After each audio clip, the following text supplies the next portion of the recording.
కొరింథీయులకు రాసిన 2వ పత్రిక 11వ అధ్యాయం. ఈ పత్రిక ఎవరి కోసం రాశారండి చెప్తారా? మనకు కదా. ఎఫెసీ పత్రిక ఎవరి కోసం రాశారు? సంఘానికి. అది ఎఫెసీ సంఘమునకు, కొరింథీ సంఘమునకు, కొరింథీలో ఉన్న సంఘానికి, ఆ ఊళ్ళో ఉన్న చర్చికి, ఆ ఊరిలో చర్చికి ఇచ్చి దాన్ని మిగతా వాళ్ళందరినీ చదువుకోమనేవారు. ఇంకొకరికి ఇచ్చి దాన్ని మిగతా వాళ్ళందరినీ చదువుకోమనేవారు. కొరింథీ సంఘానికి వరాలు ఉన్నాయి, మిగతా వాళ్ళు ఎవరికి వరాలు లేవన్నాడు ఒకడు. రాసింది మళ్ళీ ఎందుకు రాయడం? అందుకని వీళ్ళకి రాసి మిగతాది. అలాగైనా సరే రోమపత్రికలో వరాల గురించి రాసేట 12వ అధ్యాయం, తెస్సలోని పత్రికలో ప్రవచించుడు నిర్లక్ష్యం చేయొద్దని తెస్సలోని వాళ్ళు వరాల గురించి రాశాడు. ఎన్నో ఉన్నాయి. జనాలు ఎలా ఉంటారంటే, ఒకటి మనకి ఇష్టం లేని మాటలు ఉన్నాయనుకోండి అందులో, అది మనకు కాదు, అది ఎఫెసీయులకి రాశాడు. ఆశీర్వాదం ఉందనుకోండి అది మనదే. అలా అయిపోయింది. అయితే క్రొత్త నిబంధన అంతా నా కోసమే, కొత్త నిబంధన అంతా మీకోసమే. దేవుని సంఘం గురించే కొత్త నిబంధన అంతా రాయబడింది. దేవునికి స్తోత్రం. హల్లెలూయా, హల్లెలూయా. ఆ సంఘం ఎవరైతే ఉన్నారో వాళ్ళందరూ దాన్ని తెలుసుకోవాల్సిందే. ఇది సింపుల్గా ఒక మాట బయట అలా జరుగుతుందని చెప్తున్నాను. ఇక్కడ 11వ అధ్యాయంలో ఓ మాట చెప్తున్నాడు పౌలు. 11వ అధ్యాయం 3వ వచనం.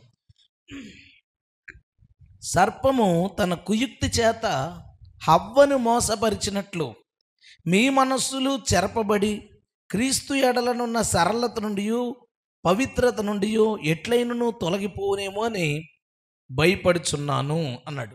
సర్పము తన కుయుక్తి చేత హవ్వను మోసపరిచినట్లుగా మీరు కూడా, మిమ్మల్ని కూడా వాడు మోసగిస్తాడేమో అని నాకు ఒక చింత ఉంది, ఒక బాధ ఉంది అని. హవ్వను మోసపరిచినట్లుగా కుయుక్తి చేత అంటే, ఇప్పుడు హవ్వను ఎలా మోసగించాడు? సర్పము యుక్తి గలది. అందరికంటే సర్పము, అన్ని జీవుల కంటే సర్పం యుక్తి గలదైతే ఆ సర్పాన్ని యూజ్ చేసుకుని హవ్వతో మాట్లాడి మోసం చేశాడు. ఇప్పుడు ఏమైందట అంటే, పౌలు రాసేటప్పటికి మధ్యలో ఎంత గ్యాప్ వచ్చింది? 4000 సంవత్సరాల గ్యాప్ వచ్చింది. 4000 సంవత్సరాల తర్వాత కూడా అటు స్టైల్ అదే. కొంతమంది తెలివైన వాళ్ళని వాడుకుని వాళ్ళ అపోస్తుల్లాగా వేషం వేసుకుని, అదే కదా 11వ అధ్యాయంలో చెప్పాడు, వెలుగు దూత వేషం వేసుకుని అపోస్తుల వలె దొంగ బోధకులు సంఘంలోకి వచ్చి వాళ్ళు పాడు చేస్తున్నారు. అంటే అప్పుడు సర్పాన్ని వాడుకున్నాడు, ఇప్పుడు ఎవరిని వాడుకున్నాడు అంటే కొంతమంది మనుషుల్ని, కొంతమంది క్రైస్తవులను వాడుకుని వాళ్ళు ఎవరు మళ్ళీ చాలా తెలివైన వాళ్ళు, అన్నిటికీ అందరికన్నా తెలివైన వాళ్ళు, యుక్తి గల వాళ్ళు. అలాంటి మేధావులు తెలివైన వాళ్ళని వాడుకుని ఏం చేస్తున్నారంటే సంఘాన్ని మోసగిస్తున్నారు. సాతాను వాడి స్టైల్ ఏంటో తెలియదు కానండి. ఇంతకుముందు దొంగతనాలు వేరు. ఇంతకుముందు దొంగతనాలు ఏంటంటే పరసలు కొట్టేసేవారు. ఇప్పుడు పరస కొడితే కార్డులు ఉంటాయి, అందులో ఏమి ఉండవు. పరస కొడితే ఏముండదు ఇప్పుడు అందులో డబ్బులు ఉండవు, కార్డులే ఉంటాయి. పరసలు కొట్టడం మానేశారు. ఇప్పుడు ఏంటంటే అప్డేట్ అయ్యి అంతా సైబర్ నేరాలు, సైబర్ క్రైమ్స్. మనకేదో లింక్ పంపిస్తాడు, నొక్కుతాం, డబ్బులు పోతాయి.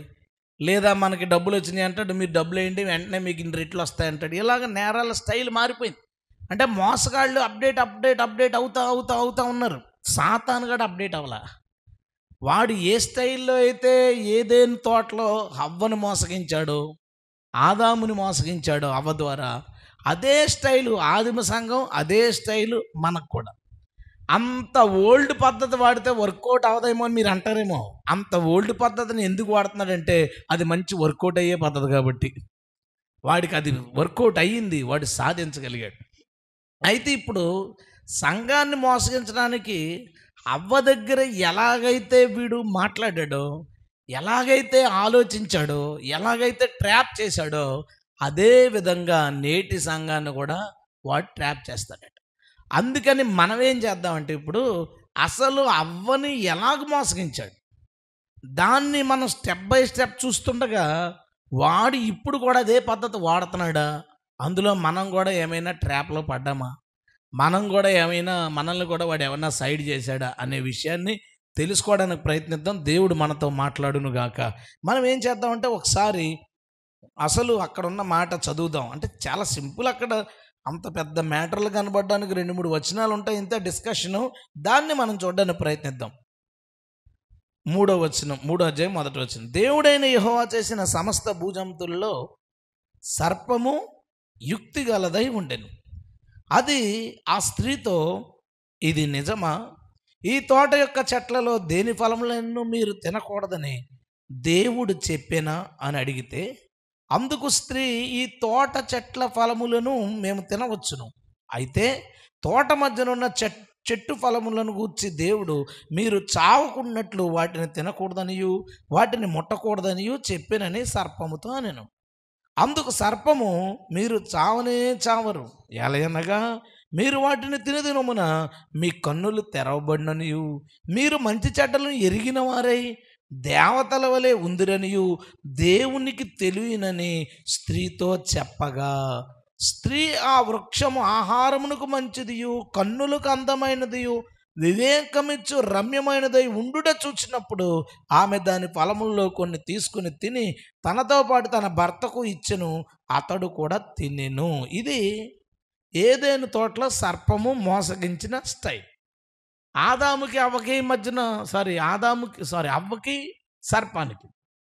అవ్వకి సర్పానికి మధ్యన ఉన్న సంభాషణ ఎంత ఉంది? 2-3 వచనాలు ఉన్నాయి. ఆ 2-3 వచనాల స్టైలే ఎప్పటికీ వాడుతూ ఉంటాడు. అంటే ప్రభు రాకడ వచ్చే వరకు కూడా అది ఏదైతే స్టైలు ఏదైనా తోటలో ఆ 2-3 వచనాల్లో వాడు వాడాడో అదే విధానంలో అందరినీ మోసపరచడానికి వాడు వాడతాడు. సో సాతాన్ యొక్క ప్లాన్ మనకు తెలిసిందంటే తప్పించుకోవడం సులువే కదా.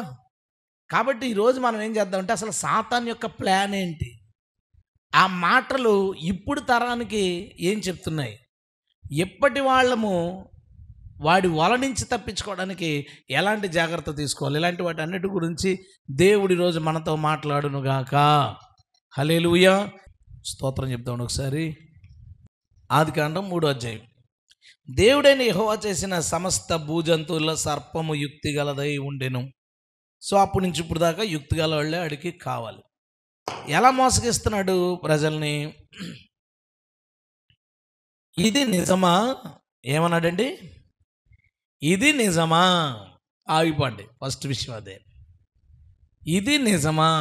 ఇది నిజమా అంటే అర్థం ఏంటంటే నువ్వు ఏదైతే నమ్ముతున్నావో అది నిజమా. నువ్వు ఏదైతే నమ్ముతున్నావో అది నిజమా, అది ఆడి ప్రశ్న.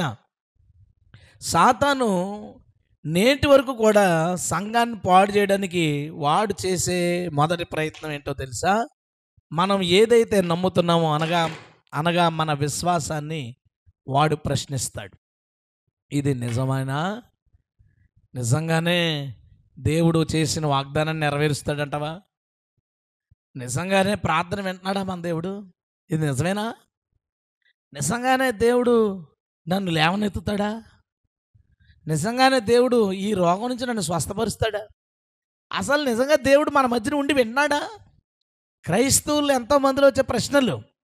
వాళ్ళ జీవితంలో అనుకున్నవి లేట్ అవుతున్నప్పుడు, ఆలస్యం అవుతున్నప్పుడు, పరిస్థితి చేయి దాటిపోతుంది అనుకున్నప్పుడు వాళ్ళ నోట్లోంచి వచ్చే మాట ఏంటి? వాళ్ళ మనసులో వచ్చే మాట, నిజమేనా అసలు మనం నమ్ముతున్నది? వింటున్నాడు అసలు? మన నమ్మకం మీద మనకు ఒక చిన్న ప్రశ్న, చిన్న సందేహం కలిగిస్తాడు. అదే వాడి మొదటి పని, మన విశ్వాసం మీద సందేహాన్ని కలిగించడం. ఒక విచిత్రమైన విషయం చెప్తాను చూడండి, చాలా విచిత్రమైన విషయం. ఒక అన్యజనుడు తన జీవితంలో ఎప్పుడు దేవుడు మాట్లాడడం అనేది ఆడికి తెలీదు. అయినా కూడా ఆడు గుడికి వెళ్ళి మొక్కేటప్పుడు ఇది నిజమేనంటావా అని ఆలోచించడం. ఒక అన్యజనుడు తన జీవితంలో ఎప్పుడు దేవుడు తనకు ప్రత్యక్షమై ఏదైనా కార్యం చేయడం లేదా దర్శనంలో కనపడడం అనేది తెలీదు. అయినా సరే ఎప్పుడు ఇది నిజమేనా అని క్వశ్చన్ చేయడం. చూడండి, తన జీవితంలో ఏ కార్యములు జరగకపోయినా తన భక్తి తను చేసుకుంటూ పోతాడు. ఎప్పుడు క్వశ్చన్ చేసుకోడు, ఇది నిజమేనంటావా, ఇది నిజమేనంటావు. పైగా ఇంకోటి చెప్తాను చూడండి, ఎవరు ఏ ఐడియాలు ఇస్తే ఐడియా, ఆ ఊరిలో మూలన ఎక్కడో లోపల తోటలో ఒక చిన్న బొమ్మ ఉందంట, దాన్ని నమ్ముకుంటే మొక్కితే అనుకున్నా జరిగిపోద్దట అంటే వెళ్ళిపోతాడు, మొక్కేస్తాడు. జరగకపోయినా అది నిజం కాదంటావా? అనుకోడు. అనుకోడు. మొన్న ఒక ఇష్యూ జరిగింది. వైజాగ్‌లో ఒక పుణ్యక్షేత్రం ఉంది వైజాగ్ దగ్గర.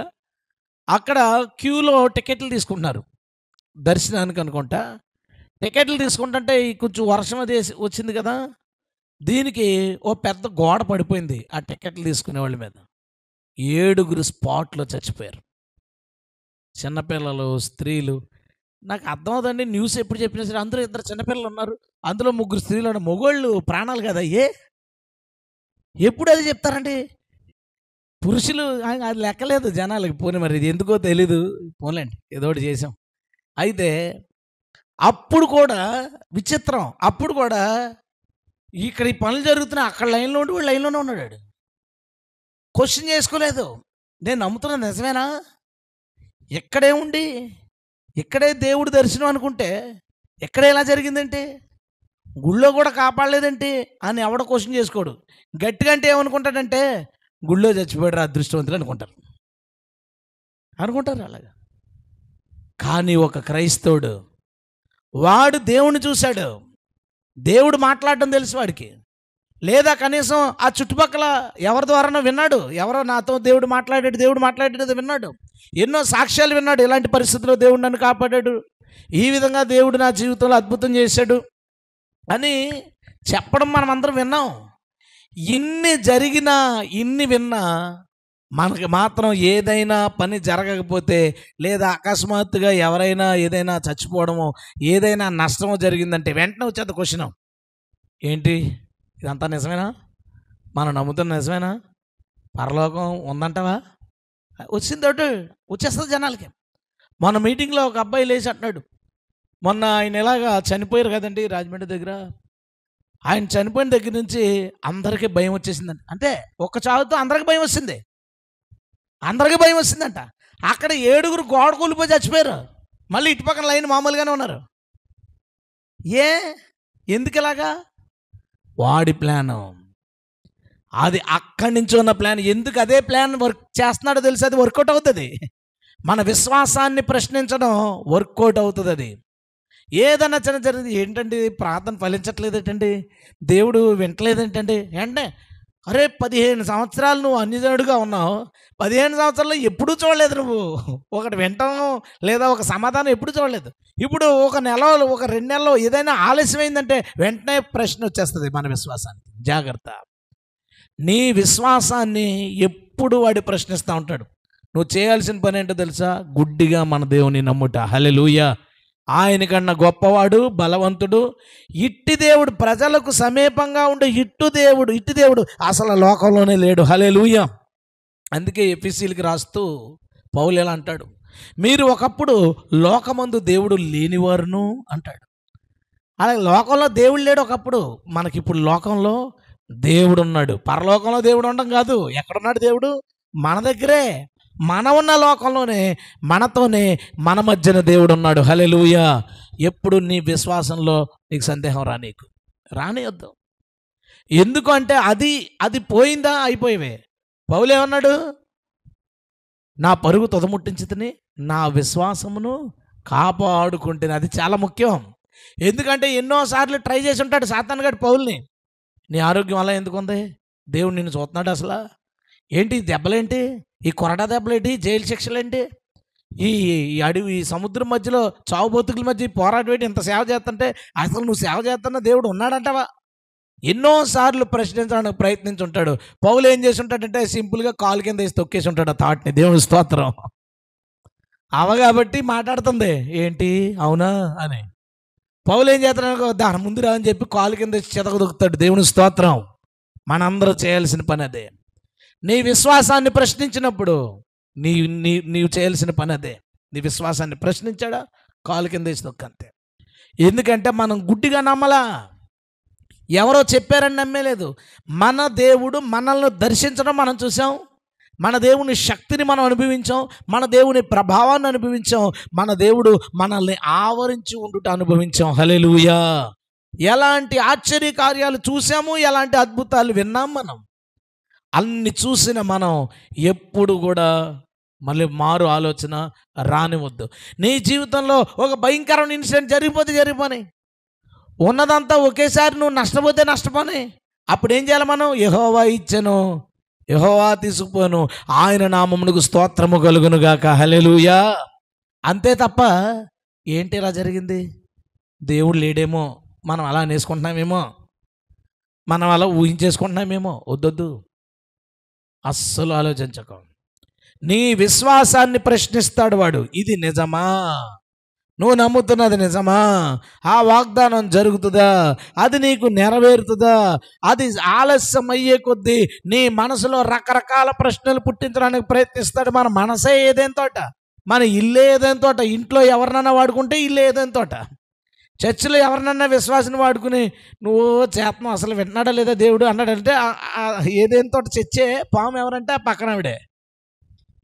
మన దగ్గరే ఏదోలాగా ఎవరొకరిని వాడుకుని వాడు నిన్ను గలిబిలి చేయడానికి ప్రయత్నిస్తాడు, నిన్ను గందరగోళం చేయడానికి ప్రయత్నిస్తాడు. ఇది దాటగలవా? ఇది నేను ఎక్కగలనా? ఈ పని నేను పూర్తి చేయగలనా? 100 ప్రశ్నలు వేస్తాడు. 100 ప్రశ్నలకి ఆన్సర్ ఏంటో తెలుసా? నేను చేయలేను, నా దేవుడు చేస్తాడు, హల్లెలూయా. నేను చేయలేను, నా దేవుడు చేస్తాడు. ఆడేమన్నాడు తెలుసా? నువ్వు, నీ వల్ల అవుద్దా, నువ్వు అంటాడు. ఎందుకని? నువ్వు బలహీనుడు కాబట్టి. నువ్వేం చేస్తున్నావు అంటే దేవుని చూసుకుని నిన్ను చూసుకోవట్లేదు. అందుకే సాతాను ఏం చేస్తాడో తెలుసా? నిన్ను గుర్తు చేస్తాడు, నీకు నీ బలహీనత గుర్తు చేస్తాడు, నీ అమాయకత్వాన్ని గుర్తు చేస్తాడు, నీ చదువులేనితనాన్ని గుర్తు చేస్తాడు, నీ మాట మాంద్యాన్ని గుర్తు చేస్తాడు, నీ వీక్నెస్ని గుర్తు చేస్తాడు. నువ్వు చేయగలవా అని. నువ్వు చెప్పాల్సిన పని ఏంటో తెలుసా? నేను చేయలేను, నా దేవుడు చేస్తాడు, హల్లెలూయా. ఆడు ఏదైనా క్వశ్చన్ వేయగానే రోమపత్రిక 16 అధ్యాయంలో శీఘ్రముగా దేవుడు సాతానుని మీ పాదముల కింద వేసి చెదగదొక్కించును, హల్లెలూయా. No more discussion. కూర్చుని మీరు పిచ్చాపాటి పెట్టకండి ఆడి దగ్గర. అవునా, నిజమే కదా, ఏం చేద్దాం? ఆడు ఇంకొక ఆలోచన ఎత్తుంటాడు, ఇంకోటి. అరే ఆడి మాటలు నీ మైండ్లోకి రానివ్వకు. ఆడు ప్రశ్నించగానే నీ విశ్వాసానికి ప్రశ్న వచ్చిందంటే అది ఎవడి వల్ల ఎవరిది? సాతానుది. ఎందుకు? ఈడు ఫస్ట్ నుంచి అదే పని మీద ఉంటాడని పౌలు చెప్పేశాడు. మొదటి నుంచి వాడు అదే పని మీద ఉంటాడని పౌలు చెప్పాడు. కాబట్టి వాడు ఆ ఆలోచన పుట్టించగానే వెంటనే వాడిని పక్కన పెట్టు. దేవుని కోసం గొప్ప కార్యాలు ఎవరు చెయ్యాలన్నా దేవుని మీద బలమైన విశ్వాసం కలిగి ఉండాలి, హల్లెలూయా. అంత మాత్రమే కాదు, నీ విశ్వాసానికి ప్రశ్నలు ఎదురైనప్పుడు, దానికి సమాధానం దొరకనప్పుడు ఎప్పటికైనా దేవుడు చెప్తాడులే అని వదిలే. దేంటి ఇన్నిసార్లు అడుగుతున్నాం, దేవుడు ఎందుకు ఆన్సర్ ఇవ్వలేదు? దేవుడు ఎందుకు ఆన్సర్ ఇవ్వలేదో నీకు చెప్పకపోయినా దానికి ఏదో ఒక ఆన్సర్ ఉండుంటుంది, ఎప్పుడో ఒకప్పుడు చెప్తాడులే అని దాన్ని పక్కన పెట్టి నీ విశ్వాస యాత్ర కొనసాగించు, హల్లెలూయా. ఎన్నో ఎదురవుతాయి. ఒకసారి అంతా వేసుకున్న పక్కా ప్లాన్ టక్మని ఫెయిల్ అయిపోవచ్చు. మొత్తం అంతా ఏదో పేకమేళ్ళగా ఒకేసారి అది కూలిపోవచ్చు. అలా కూలిపోయినప్పుడు కూడా పట్టు వదలక విశ్వాసాన్ని కొనసాగించు, హల్లెలూయా. బైబిల్ ఎంతమంది భక్తులను చూసామండి, దారుణంగా ఓడిపోయిన వాళ్ళు ఓడిపోయినప్పుడు ఆస్తి కోల్పోయి ఉండొచ్చు, ఓడిపోయినప్పుడు సైన్యాన్ని కోల్పోయి ఉండొచ్చు, ఓడిపోయినప్పుడు వాళ్ళ యొక్క శరీర భాగాలను లేదా ఏదైనా దేన్నో కోల్పోయి ఉండొచ్చు. కానీ వాళ్ళు ఓడిపోయినప్పుడు విశ్వాసాన్ని మాత్రం కోల్పోలేదు, హల్లెలూయా. అందుకే వాళ్ళు మళ్ళా తిరిగి గెలిచారు. ప్రభుకి మహిమ కలుగును గాక. అందుకే హెబ్రీ పత్రిక 11వ అధ్యాయం విశ్వాస వీరుల జాబితా లిస్ట్ వేసి ఇంకా ఎంతోమంది ఉన్నారని చెప్తాడు. ఎంతోమంది ఉన్నారు, మనమందరం కూడా జాబితాలో ఉన్నాం, దేవుని స్తోత్రం. కాబట్టి నీ విశ్వాసానికి వాడు ప్రశ్నేస్తాడు, ఇది నిజమేనా? నీవు నమ్ముతున్న దేవుడు నిజమేనా? ఆయన వింటున్నాడా? ఆయన చూస్తున్నాడా? ఆయన సహాయం చేస్తాడా? ఆయన కాపాడతాడా? ఈ రోగం తగ్గిస్తాడా? ఈ ప్రశ్నలన్నిటికీ సమాధానం ఏంటో తెలుసా? నిజమే. ఇది నిజమా అంటే వెంటనే ఏంటి దాని ఆన్సరు? నిజమే. మేము ఏమి నమ్ముతున్నామో అది నిజమై ఉంది నా దేవుని విషయంలో, హల్లెలూయా. రెండో ప్రశ్న ఏమేశాడు చూడండి. మొదటి విశ్వాసాన్ని ప్రశ్నిస్తున్నాడు. ఈ తోట చెట్లలో దేని ఫలమునైనా మీరు తినకూడదని దేవుడు చెప్పేనా? ఏమడిగాడు? దేవుడు చెప్పాడా అని అడిగాడు. దేవుడు చెప్పాడా అని అడిగాడు. సంఘం ఎలా ఉంటుందంటే, ఒక మీటింగ్కి వెళ్ళాను. వెళ్ళినప్పుడు చాలా పెద్దది, అది చర్చిలోనే. నేను వాళ్ళతో యేసుక్రీస్తు దేవుడా కాదా అని అడిగాను. వాళ్ళందరూ ముక్త కంఠంతో దేవుడే అన్నారు. నేను వెంటనే ఒక 2 రిఫరెన్స్లు చెప్పండి అన్నాను. అంతే అంటున్నారు వాళ్ళు. ఏదో సౌండ్ వస్తుంది కానీ అది రిఫరెన్స్ తెలుస్తలేదు, రాదంటున్నారో తెలుస్తలేదు, లేదంటున్నారో తెలుస్తలేదు. ఎవరన్నా పోనీ లెగిసన్నారు 2 రిఫరెన్స్లు చెప్పండి అంటే చెప్పట్లేదు. ఎందుకు చెప్పలేకపోయారు? వాళ్ళు నమ్ముతున్నారు ఒక బోధనే, అది దేవుడు చెప్పాడో లేదో వాళ్ళకి తెలియదు. దేవుడు చెప్పాడో లేదో తెలియనప్పుడు ఆ బోధలో నిలకడగా ఉండగలడా ఒక వ్యక్తి? ఉండలేడు. ఇంకో చోట మనం ఏ రోజు ఆరాధించాలి దేవుణ్ణి అని అనుకోండి, అందరూ ఆదివారం ఆరాధించాలి అండి. ఒక రిఫరెన్స్ చూపించాను అనుకో, బెబ్బే అంటాడు. దేవుడు చెప్పినా అని అడుగుతాడు. అది నువ్వు తెలుసుకో. ఆడి సెకండ్ ట్రాప్ ఏంటో తెలుసా? మీరు నమ్ముతున్నది ఒక బోధ ఉంది, ఆ బోధ దేవుడు చెప్పాడా, దానికి ఆధారం ఉందా, దానికి వచనాలు ఉన్నాయా? ఎలా ఉంటుందంటే మన సంఘాల్లో పాస్టర్ని బాగా నమ్ముతారు. మన పాస్టర్ గారు చర్చిలో ఇది పెట్టారంటే బైబిల్ ఎక్కడో ఉండే ఉంటుంది, ఇంకంతే. నీకు తెలియదు ఆ విషయం. అందుకని రేపు ఎవడో ఒకరిని పంపిస్తాడు సాతానుగాడు. పంపించి మీ చర్చిలో డప్పు ఉందా? ఉంది. బైబిల్లో డప్పు అని చూపించు అంటాడు. దేవుడు చెప్పాడా డప్పు కొట్టమని? దేవుడు చెప్పాడో లేదో నీకు తెలియకపోతే నీ మనసేమవుద్ది? ఇప్పుడు ఈసారి కలవరపడిపోద్ది. నిజమే, డప్పు ఎక్కడ ఉంది? ఈడేదో పెద్ద బైబిల్ చదివేసిన వాళ్ళగా లేదనుకుంటాడు ఈడంటే. ఆడు ఏదో విషయం చూపిస్తాడు రిఫరెన్స్, చూడగానే కరెక్టే, మా పాస్టర్ గారికి తెలియలేదు. ఇంకా ఏమున్నాయి సార్ మీ దగ్గర? ఇంకా బోల్డ్ ఉన్నాయి. సైతాన్ గారి దగ్గర ఎన్ని ఉంటాయి? ఎన్ని బోల్డ్ ఉంటాయి ఆడి దగ్గర. నేను అడిగేది ఏంటంటే, నువ్వు ఆదివారం నాడు అంటే ఆదివారం రోజున చర్చికి రావడం అనే ఒక మాట దగ్గర నుంచి స్టార్ట్ చేసుకుని, ఆదివారం నాడు చర్చికి వచ్చిన దగ్గర నుంచి చర్చి నుంచి వెళ్ళిపోయే వరకు చర్చిలో జరిగే అంశాలు ఏవైతే ఉన్నాయో, ఈ అంశాలన్నీ దేవుడు చెప్పాడో లేదో నీకు తెలుసా? దేవుడు చెప్పాడో లేదో నీకు తెలియకపోతే దేవుడు చెప్పినా అని అడిగేవాడు ఒకడు వస్తాడు వెనకాల. అలాగే ఈ పీడి సుందర్రావు బ్యాచ్ వీళ్ళందరూ జనాలను ఎలాగ పాడు చేశారో తెలుసా? ఇదే ప్రశ్న సెకండ్ది. పీడి సుందర్రావు బ్యాచ్ అంతా వర్కౌట్ అవ్వడానికి కారణం ఏంటంటే వాళ్ళకి రెండో ప్రశ్న ఏంటంటే, మీరు చేసే దశంభాగం అడుగుతున్నారు. దశంభాగం ఇమ్మని కొత్త నిబంధనలు ఎక్కడుంది? అది పాత నిబంధనకు సంబంధించింది అనగానే వీడికి తెలియదు కదా. వీడు 10వ వంతు జాగ్రత్తగా లెక్కెట్టివ్వడం తెలిసి, వీడికి బియ్యం గింజలు లెక్కెట్టివ్వడం తెలిసి తప్ప బైబిల్ ఎక్కడం తెలియదు ఆడికి. అందుకని ఆడేమనుకుంటాడు, మా పాస్టర్ గారికి రాదు. ఇది ఎవరు చెప్పారంటే దైవజ్ఞాని, ఆత్మజ్ఞాని, మహాజ్ఞాని ఒకడు ఉన్నాడు, ఆయనతో వెళ్ళిపోతాడు. వెనక వెళ్ళిపోతాడు అక్కడికి. అరే నువ్వు ఏం చేస్తున్నావో అది దేవుడు చెప్పాడా? తెలియదు నీకు. గుడ్డిగా చేసుకుంటా పోతావు. ఈ బ్రహ్మం వాళ్ళు ఎలా పట్టిపోతారో తెలుసా? ఆపుతాడు ఒకడిని. ఏంట్రా చేతిలో అంటే, ఖర్జూరపు మట్ట అండి. దేవుడు చెప్పాడా? అది తెలీదు ఆడికి. వీడు చూపిస్తాడు ఇలాంటి ఏమి బైబిల్లో లేవు అనగానే, ఇప్పుడు ఈ పాస్టర్ వీళ్ళు వెళ్ళే చర్చ్ తప్పని అనిపించింది అనుకోండి, ఇప్పుడు అది తప్పని ఎవడు చెప్పాడో ఆడు వెనకాల పోతాడు. అది కరెక్ట్ కదా చూడ్డాడు. ఇది తప్పని ఎవడు చెప్పాడో ఆడు వెనకాల పోతాడు. అరే నీ సంఘములో సంవత్సరం పొడుగునా జరుగుతున్న వాటికి దేవుడు చెప్పాడా లేదా నీకు నిశ్చయత లేకపోతే అపవాది నిన్ను పాడు చేస్తాడు. సంవత్సరం పొడుగునా జరుగుతున్న వాటికి ఆదివారం దానికి నీకు తెలియాలి, ఎందుకు కలుసుకున్నావు తెలియాలి. ఒక సౌండ్ సిస్టమ్ ఎందుకు వాడుతున్నామో తెలియాలి. ఒక వాయిద్యాలు మనం చర్చిలో వాడుతుంటే ఎందుకు వాడుతున్నాం, బైబిల్లో దానికి ఎవిడెన్స్లు ఎక్కడ ఉన్నాయో తెలియాలి. పాటలు పాడుతున్నాం, బైబిల్లో కొత్త నిబంధనలో పాటల గురించి ఎక్కడుందో నీకు తెలియాలి. ఒక ఆరాధన చేస్తున్నాం, కొత్త నిబంధనలు ఎక్కడుందో తెలియాలి. ఆత్మ కోసం అడుగుతున్నాం, కొత్త నిబంధనలు ఎక్కడుందో తెలియాలి. వరాల కోసం ఎదురు చూస్తున్నాం, కొత్త నిబంధనలు ఎక్కడుందో తెలియాలి. నువ్వు దేవుడికి కానుకిస్తున్నావు, దశంభాగం ఇస్తున్నావు, కొత్త నిబంధనలు ఎక్కడుందో నీకు తెలియాలి. నిలబడి ప్రార్థన చేస్తున్నావు, చేయొచ్చా కొత్త నిబంధన ప్రకారం? కూర్చుని ప్రార్థన చేస్తున్నావు, చేయొచ్చా కొత్త నిబంధన ప్రకారం? ఎందుకంటే దాన్ని పట్టుకుని కూడా లాక్కుపోయేవాళ్ళు వస్తారు. మీరు ప్రార్థన చేసుకుంటారని అడుగుతారు, చేసుకుంటామండి. ఎలా ప్రార్థన చేస్తారు? ఎలాగేముందండి, పడుకుంటేప్పుడేమో నిద్రపోయి చేస్తాం, పడుకుంటే చేస్తాం. అన్నం తింటేప్పుడు కుర్చీలో కూర్చుని చేస్తాం.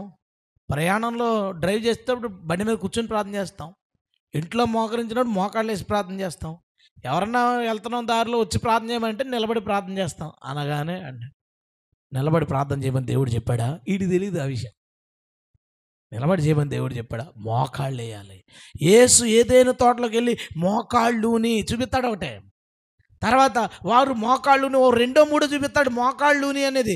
దేవుడు ఇదే చెప్పాడు. అయితే మా పాస్టర్ గారికి రాదు, వెళ్ళిపోతాడు అని వెనకాల. సంఘాలన్నీ ఎందుకు ఫెయిల్ అవుతున్నాయో తెలుసా? నువ్వు నీ సంఘంలో ఏమి నడిపిస్తున్నావో దాన్ని దేవుడు చెప్పాడో లేదో నీ విశ్వాసకు తెలీదు. నీ విశ్వాసకు తెలీదు అది అది చేస్తున్నది ఎందుకో. కొన్ని అయితే నీ విశ్వాసకు నువ్వు చెప్పలేవు, ఎందుకంటే దేవుడు చెప్పలేదు. అది దేవుడు చెప్పలేని చర్చలో పెట్టేశాడు. విశ్వాస అడుగుతాడు, ఎక్కడుందో అని అడుగుతాడేమో అని. ఎక్కడుందనే ప్రశ్న రానివ్వకుండా మేమేం చెప్తే దాన్ని మీరు చెయ్యాలి, మేమేం చెప్తే దాన్ని మీరు చెయ్యాలి. ఏంటంటే ఇది దేవుడు మనకి చెప్పాడా? ఈ ప్రశ్న ఎంత భయంకరమైంది. ఆ ప్రశ్నతోనే అపవాది ప్రపంచాన్ని గెలిచాడు. అపవాది ప్రపంచంలో ఉన్న సంఘాలను గెలిచేశాడు ఆ ఒక్క ప్రశ్నతో. దేవుడు చెప్పాడా, దేవుడు చెప్పాడా. చూడండి ఇప్పుడు ఒక విషయం చెప్తాను మీకు. ఇప్పుడు గలతీ సంఘం ఉందండి. గలతీ సంఘాన్ని ప్రారంభించింది ఎవరు? గలతీ సంఘంలో ఆ ప్రాంతంలో సువార్త చేసిన వాళ్ళు ఎవరు? అపోస్తలుడైన పౌలు. అందుకే కదా మీ గురించి మళ్ళీ నాకు ప్రసవేదన కలుగుతుంది అని మాట్లాడతాడు. అపోస్తలుడైన పౌలు ప్రారంభించిన చర్చిని సబ్బాతోడు ఒట్టిపోయాడు. మళ్ళీ ఎలాగా చాలా సింపుల్గా పట్టిపోయాడు. అందుకే పౌలు అంటాడు, మీరు ఎంత తొందరగా ఇలాగ వెళ్ళిపోతారని నేను అనుకోలేదు, మీరు ఇంకొక సువార్త అంగీకరిస్తారని నేను ఎక్స్పెక్ట్ చేయలేదు అన్నాడు. అరే ఇదేంటి? ఇప్పుడు జనరల్గా మనం ఉన్నామండి, పీటర్ గారి చర్చిలోంచి లాజర్ని యెహోవా సాక్షిలో తీసిపోయారు అన్నారు అనుకోండి, ఎవరైనా వినగలం ఆ మాట? ఎందుకంటే 13 సంవత్సరాల నుంచి కల్చి మీద పనిచేస్తున్న నా చర్చిలోంచి ఒక బిలీవర్ అలాంటి దుర్బోధలోకి వెళ్ళిపోయాడంటే ఆ మాట వింటేనే మనం ఇది సరిగ్గా లేదు, భాష ఇది సరిగ్గా సెంటెన్స్ ఫామ్ అవ్వలేదు సరిగ్గా అనిపిస్తుంది. అలా నవ్వారు మీరు. పీటర్ చర్చిలోంచి ఒకటి వెళ్ళడం కాదు, అపోస్తలుడైన పౌలు చర్చి వెళ్ళిపోయింది. చర్చిలోంచి ఒకటి వెళ్ళడం కాదు, చర్చి వెళ్ళిపోయింది. ఎందుకు? కారణం ఏంటి? కారణం చెప్తాను చూడండి. పౌలు రోమా ప్రాంతంలో ఉన్నాడు అనుకోండి సువార్త చేయడానికి. రోమా ప్రాంతంలో యూదులు చాలామంది ఉంటారు కాబట్టి దేంట్లోంచి చెప్తాడు వాక్యం? ధర్మశాస్త్రంలోంచి తీసుకుని చెప్పి పాత నిబంధన ఏంటి, కొత్త నిబంధన ఏంటి, మనం ఏం జీవించాలి చెప్తాడు. ఇప్పుడు పౌలు గలతీ ప్రాంతంలో సువార్తకి వెళ్ళాడు. గలతీలు ఎవరు? అన్యజనులు, అందరూ అన్యజనులు. వాళ్ళకి ఏమీ ఈ ధర్మశాస్త్రం యూదుల పద్ధతులు తెలియదు. అక్కడికి వెళ్ళి ధర్మశాస్త్రంలో ఏముందో తెలుసా అని చెప్తే వాళ్ళకి ఏమర్థమవుతుంది? అర్థమవుతుంది. ఏం చెప్పాలి? అద్భుతాలు, సూచక్రియలు, యేసుక్రీస్తు ప్రేమ, పాప క్షమాపణ, ఆయన పునరుద్ధాన శక్తి, దేవుని ఆత్మ వరాలు, ఇవన్నీ చెప్పాలి. ఇవన్నీ చెప్పాడు. విశ్వాసం ఉంచారు, పరిశుద్ధాత్మ పొందుకున్నారు, మారు మనసు పొందుకున్నారు, బాప్తిసం పొందుకున్నారు, చర్చికి వెళ్తున్నారు. ఇచ్చేశాడు, వెళ్ళిపోయాడు. ఏం చెప్పలా? ధర్మశాస్త్రం గురించి చెప్పాల్సిన అవసరం లేదు కాబట్టి చెప్పలేదు. ఎందుకు అంటే అపోస్తలుల కార్యాలు 15వ అధ్యాయం చూస్తే ఏముంటుందంటే, ప్రతి ప్రాంతంలోనూ యూదులు ఉండడం వలన వారు అన్ని జనులను డిస్టర్బ్ చేస్తున్నారు అని ఉంది. ఈ గలతీ ప్రాంతంలో యూదులు లేరు. దానివల్ల ఏమని అనుకుని ఉంటాడంటే, వీళ్ళు వస్తారేంటి, ముందు మనం గాస్పల్ చేసాడు, చెప్పేశాడు, వెళ్ళిపోయాడు. ఏదైతే చెప్పలేదో అది పట్టుకుని వచ్చాడు. ఆడు ఏమని అడుగుంటాడు గలతీల్ని? ఆదివారం ఆరాధించాలని దేవుడు చెప్పాడా? విశ్రాంతి దినం లేదని దేవుడు చెప్పాడా అని చెప్పాడు. పౌలు గారు అన్నీ చెప్పారు కానీ ఇది మర్చిపోయి ఉంటారు అనుకుని అందరూ ప్లేట్ తిరగేస్తే అప్పుడు పౌలు గలతీయులకు రాసిన పత్రిక ఏ సబ్బాతు వాడికి ఎన్నటికీ మింగుడు పడని పత్రిక అది. దేవునికి స్తోత్రం. డిబేట్లోనూ మాట్లాడాడు గలతీ అన్నాం అనుకో, ఆడి మొఖం మారిపోద్ది. ఈడేదో తెస్తాడరా బాబు అందులోంచి. ఎందుకంటే గలతీ పత్రిక ఓదరగొట్టి పాడుతుంది సబ్బాతోళ్ళని. అంటే పౌలు ఏమనుకున్నాడంటే, మనం ట్రీట్మెంట్ చేయడం కొట్టే దెబ్బ మామూలుగా ఉండకూడదు, తరతరాలకి సరిపోవాలనుకున్నాడు. దేవుని స్తోత్రం. అదొక్కటి చెప్పకపోవడం వల్ల అక్కడ కొట్టాడు. ఇంక పౌలుకి అర్థమైపోయింది. అందరికీ పంపించేసి ఉంటాడు పత్రికలో, ప్రతి చోట అందరూ తెలుసుకోండి, అందరూ అర్థం చేసుకోండి, ఇది దేవుడు చెప్తుంది. ఏదైనా నీకు తెలియకపోతే ఇది దేవుడు చెప్పినా అని అక్కడ పట్టుకుంటాడు. అందుకే నేను చెప్పేది ఏంటంటే, నీవు ఏ సిద్ధాంతం అయితే నమ్ముతున్నావో ఆ సిద్ధాంతాన్ని దేవుడు చెప్పాడో లేదో తెలుసుకో. ఆ సిద్ధాంతాన్ని దేవుడు చెప్పాడనుకో, దాన్ని నువ్వు చేయి. ఆ సిద్ధాంతాన్ని దేవుడు చెప్పలేదనుకో, దాన్ని నువ్వు మార్చేసుకో. ఎందుకంటే దేవుడు చెప్పంత చేసినా ఆడొచ్చింది దేవుడు చెప్పాడని అడుగుతాడు. దేవుడు చెప్పింది చేస్తున్నా అది దేవుడు చెప్పాడని నీకు తెలియలేదనుకో, అది అడుగుతాడు దేవుడు నీకు చెప్పాడని. వెంటనే కన్ఫ్యూజన్లోకి పోతాం. నేను చెప్పింది అర్థమైందా? దేవుడు చెప్పంది నువ్వు చేస్తున్నావు అనుకో, వాడు వచ్చి అడుగుతాడు దేవుడు చెప్పాడా అని, వెళ్ళిపోతావు ట్రాప్లో. దేవుడు చెప్పిందే చేస్తున్నా, దేవుడు ఎక్కడ చెప్పాడో నీకు తెలియలేదనుకోండి, చెప్పింది అన్న విషయం తెలియలేదు, పాస్టర్ గారు చెప్పారని చేస్తున్నావు. దానికి రిఫరెన్స్ ఉన్నా నీకు తెలియకపోతే వాడు వచ్చి నేను ట్రాప్ చేస్తాడు ఖచ్చితంగా. ఒకసారి నేను ఒక బుక్ నేను చదివాను. ఆ బుక్లో ఫస్ట్ ఏంటంటే ఒక సంఘం గురించి ఎలా బతకాలి ఏంటి అన్నీ రాసేసి తర్వాత బైబిల్ ఉంది. నీవు నిజంగా నీటి మూలంగా ఆత్మూలంగా జన్మించుతావో ఏదో, దాని బుక్ పేరు ఒకసారి గుర్తురాట్లా. అందులో ఏముందంటే సంఘాల్లో వాయిద్యాలు వాయిస్తారు, లేవీలు మాత్రమే వాయిద్యాలు వాయించాలి, మనం లేవీలు కాదు కాబట్టి వాటిని మనం వాయించకూడదు, వాడకూడదని ఉంది. ఓకే, చర్చికి వెళ్ళిపోయాను. అందరూ చప్పట్లు కొడుతున్నారు, అప్పుడే చప్పట్లు కొట్టాను. నేను నీట్గా కూర్చున్నాను. మా పాస్టమ్ గారు, కుర్రోళ్ళు కొడుతున్నారు కదమ్మా, నువ్వు కూడా కాంగో నేర్చుకోవచ్చు కదా అని అన్నారు. అందరూ ఉన్నారు, అంతమంది 15 మంది, మేము చిన్న పాక. నేను అన్నాను, మన వాయిద్యాలు వాయించకూడదండి అన్నాను. వెంటనే ఎవరు చెప్పారు నీకు? ఓ చోట చదివానండి, అది క్రీస్తు సంఘం వాళ్ళ పద్ధతి, మన పద్ధతి కాదు అన్నారు. నేను అనుకున్నాను, క్రీస్తు సంఘం వాళ్ళకి ఒక పద్ధతి మనకో పద్ధతి ఉంటుందా, ఈవిడికి తెలియదేమో అనుకున్నాను నేను. ఈవిడిది ఒకవేళ ఆమె కనుక ఓ రిఫరెన్స్ తీసి నాకు చూపించుంటే గొడవలే. నేను వెళ్ళిపోయాను. కానీ ఒక 2 వారాలు పోయిన తర్వాత అది చదివాను, మళ్ళీ ఇంకోసారి చదువుతుంటే ఆడ చెప్పింది నాకు నచ్చలేదు. ఎందుకు సరిపోయినట్టు అనిపించకపోతే అప్పుడు బైబిల్ తీసుకుని ఎక్కడేముందో, అప్పటికి నెట్లో సెర్చ్లు ఆండ్రాయిడ్లు ఏమీ లేవు. ఒక విషయం తెలుసుకోవాలంటే అన్ని పేజీలు తిప్పాల్సిందే. అందుకే కొంచెం బండ గుర్తులు ఉంటాయి మాకు. మీకు అంతా సెర్చింగ్లో వచ్చేయడం వల్ల అది చూసేసే తర్వాత అది ఎక్కడ ఉంది తెలీదు. మాకు మరి గెలుక్కుని ఎత్తుక్కుని చూసిన వాళ్ళం కదా, కొంచెం గుర్తుంటుంది. తీసుకుని చూస్తే నాకు దొరికింది. కీర్తనలతోనూ సంగీతములతోనూ ఆత్మ సంబంధమైన పద్యములతోనూ, అంటే పాటలు పాడమన్నాడు, సంగీతం వాయించమన్నాడు, పద్యాలు మాట్లాడమన్నాడు, హెచ్చరించమన్నాడు, దేవుణ్ణి ఆరాధించమన్నాడు. ఇవన్నీ ఎఫెసీ పత్రిక 5వ అధ్యాయంలో కనబడగానే ఆ పుస్తకం తీసుకెళ్ళి నాకు కనబడకుండా పెట్టేసుకున్నాను. అది మళ్ళీ ఎప్పుడో ఒకసారి కనబడిందంటే నవ్వుకుంటాను, అది నాకు గుర్తొస్తుంది. నేను ఎలా బిహేవ్ చేశాను. అక్కడ విశ్వాసులు ఉన్నారు, వాళ్ళ ముందు పాస్టమ్ గారిని ఎదిరించి నేను సింపుల్గా నాకేదో తెలిసేసిన వస్తాదులాగా అది మనం చేయకూడదండి అని చెప్పాను. అంటాను కూడా అది చేయకూడదండి అని. వెంటనే వెళ్ళిపోయాను. ఒక సాయంత్రం నేర్చేసుకున్నాను. శనివారం ఆదివారం నుంచి కాంగో కొట్టేశాను. నేను ఇదంతా ఎందుకు చెప్తున్నానంటే, నువ్వు చేస్తున్నది వాక్యానుసారమా కాదా అది తెలుసుకో. మన ఊళ్ళో ఒక చర్చ్ ఆఫ్ క్రైస్ట్ చర్చ్ ఉంది. మన ఊళ్ళో అది ఇప్పుడు నడుస్తుందో లేదో నాకు తెలీదు, ఉండేది అంటే ఇప్పుడు వినపట్లేదు, సౌండ్ ఉండొచ్చు. అందులో ఒక ఆయన, నాకు తెలిసిన ఆయన ఒకసారి కనబడ్డాడు. మాట్లాడుతుంటే, నువ్వు కొంచెం మా దాని గురించి బాగా తెలుసుకోవచ్చు కదా అని అన్నాడు. తెలుసు మనకి, అది ఆల్రెడీ తెలుసు. అంటే అదే మీ చర్చిలో దేవుడు మాట్లాడినాడు అలా ఇలా అంటున్నారు కదా, దేవుడు మాట్లాడతాడేంటి, ఇంకా మాట్లాడు అన్నాడు. దేవుడు మాట్లాడకపోవడం ఏంటంటే రిఫరెన్స్ చూపించాడు. ఎబ్రీ పత్రిక 1వ అధ్యాయం 1-2 వచనాలు ఒకసారి తీద్దామా? పూర్వకాలమందు నానా సమయములోను నానా విధములుగాను ప్రవక్తల ద్వారా మన పితరులతో మాట్లాడిన దేవుడు ఈ దినముల అంతమందు కుమారుని ద్వారా మనతో మాటలాడెను. తీసుకున్నాడు, మాట్లాడేశాడు, అయిపోయింది అన్నాడు. కుమారుడు ద్వారా మాట్లాడేశాడు, ఇక మాట్లాడడం అయిపోయింది అన్నాడు. నేను వెంటనే ఏమన్నానంటే, మరి ఎబ్రీ పత్రిక తర్వాత రాసిన పత్రికలు ఎవరు మాట్లాడితే రాశారని అడిగాను. అని చెబుతున్నాడు. ఇవన్నీ అయిపోయిన తర్వాత ప్రకటన గ్రంథం మాట్లాడాడు కదా దేవుడు. ప్రకటన గ్రంథం ఎందుకు మాట్లాడేశాడు కదా. ఎబ్రీతో ఏం చెప్పాడు? మాటలాడేను, అయిపోయింది. వాళ్ళకి చూపించిన వచనం అది. వెంటనే మనోడు కన్ఫ్యూజ్ అయిపోయాడు. ఎందుకు కన్ఫ్యూజ్ అయిపోయాడో తెలుసా? దేవుడు అది చెప్పినో లేదో అతనికి తెలియదు. దేవుడు చెప్పింది వేరు, తన సంఘం నేర్పింది వేరు. తద్వారా ఏమైందో తెలుసా? దేవుడు మనుషులతో మాట్లాడతాడు అనే ఒక విధానాన్ని పోయింది. తన జీవితంలో దేవుడు నాతో మాట్లాడతాడు, దేవుడికి నా బాధలు తెలుసు, దేవుడు నన్ను ప్రేరేపిస్తాడు, దేవుడు నన్ను బలపరుస్తాడు, దేవుడు నాతో ఉంటాడు, అన్నీ అయిపోయినాయి. ఇప్పుడు ఏంటో తెలుసా? బైబిల్ అంతే. దేవుడు మాట్లాడేశాడు. ఎప్పుడుతో మాట్లాడేశాడు? ఎబ్రి పత్రిక 1వ అధ్యాయంతో మాట్లాడేశాడు. ఇక అయిపోయింది, ఇక దేవుడు మాట్లాడు. ఇంతేనా? ఇలాంటి వాళ్ళు ఇలాంటివి నమ్మితే దారి తప్పకపోతే ఏం చేస్తాం?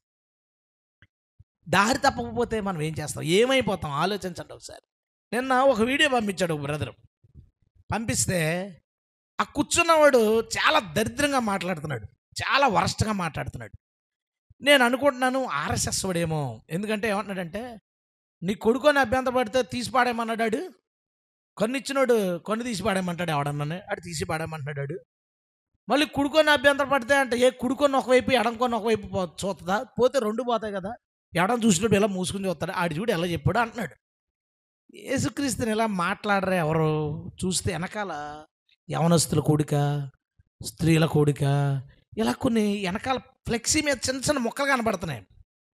అయితే అది ఒక పాస్టర్ లేదా ఆర్ఎస్ఎస్. ఇంత దరిద్రంగా మాట్లాడుతున్నాడు. ఏమంటున్నాడు తెలుసా? మొహం చూపు చూడొద్దు అన్నాడు. ఉండగలమండి, నాకు 50 సంవత్సరాలు, నేను ఉండగలనా? మీకు ఒక అతను పిలిచి మీకు 70 సంవత్సరాలు అండి, చూడకుండా ఉండగలరా? ఆలోచించండి. చూస్తున్నారు కదా మీరంటే, అటు చూస్తాను అంటున్నాడు.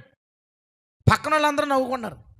ఇంత దరిద్రుడు ఎవడరా? వెనకాలేమో ఫ్లెక్సీ, చర్చి ఫ్లెక్స్ లాగా ఉందని ఆ ఫోటో నాకు తెలిసిన మన ఫ్రెండ్స్తో గ్రూప్ ఉంటుంది. గ్రూప్లో పెట్టి ఇతను ఆర్ఎస్ఎస్ వాడు అయ్యి ఉండొచ్చు, లేదా చర్చ్ ఆఫ్ క్రైస్ట్ వాడు అయ్యి ఉండొచ్చు, పరిశీలన చేయండి. 5 నిమిషాల్లో పేరు channel church of Christ pastor. Church of Christ pastor ఎందుకు అంత చెత్తగా మాట్లాడాడో తెలుసా? దేవుడు మాట్లాడడం మానేశాడని నమ్ముతున్నాడు కాబట్టి.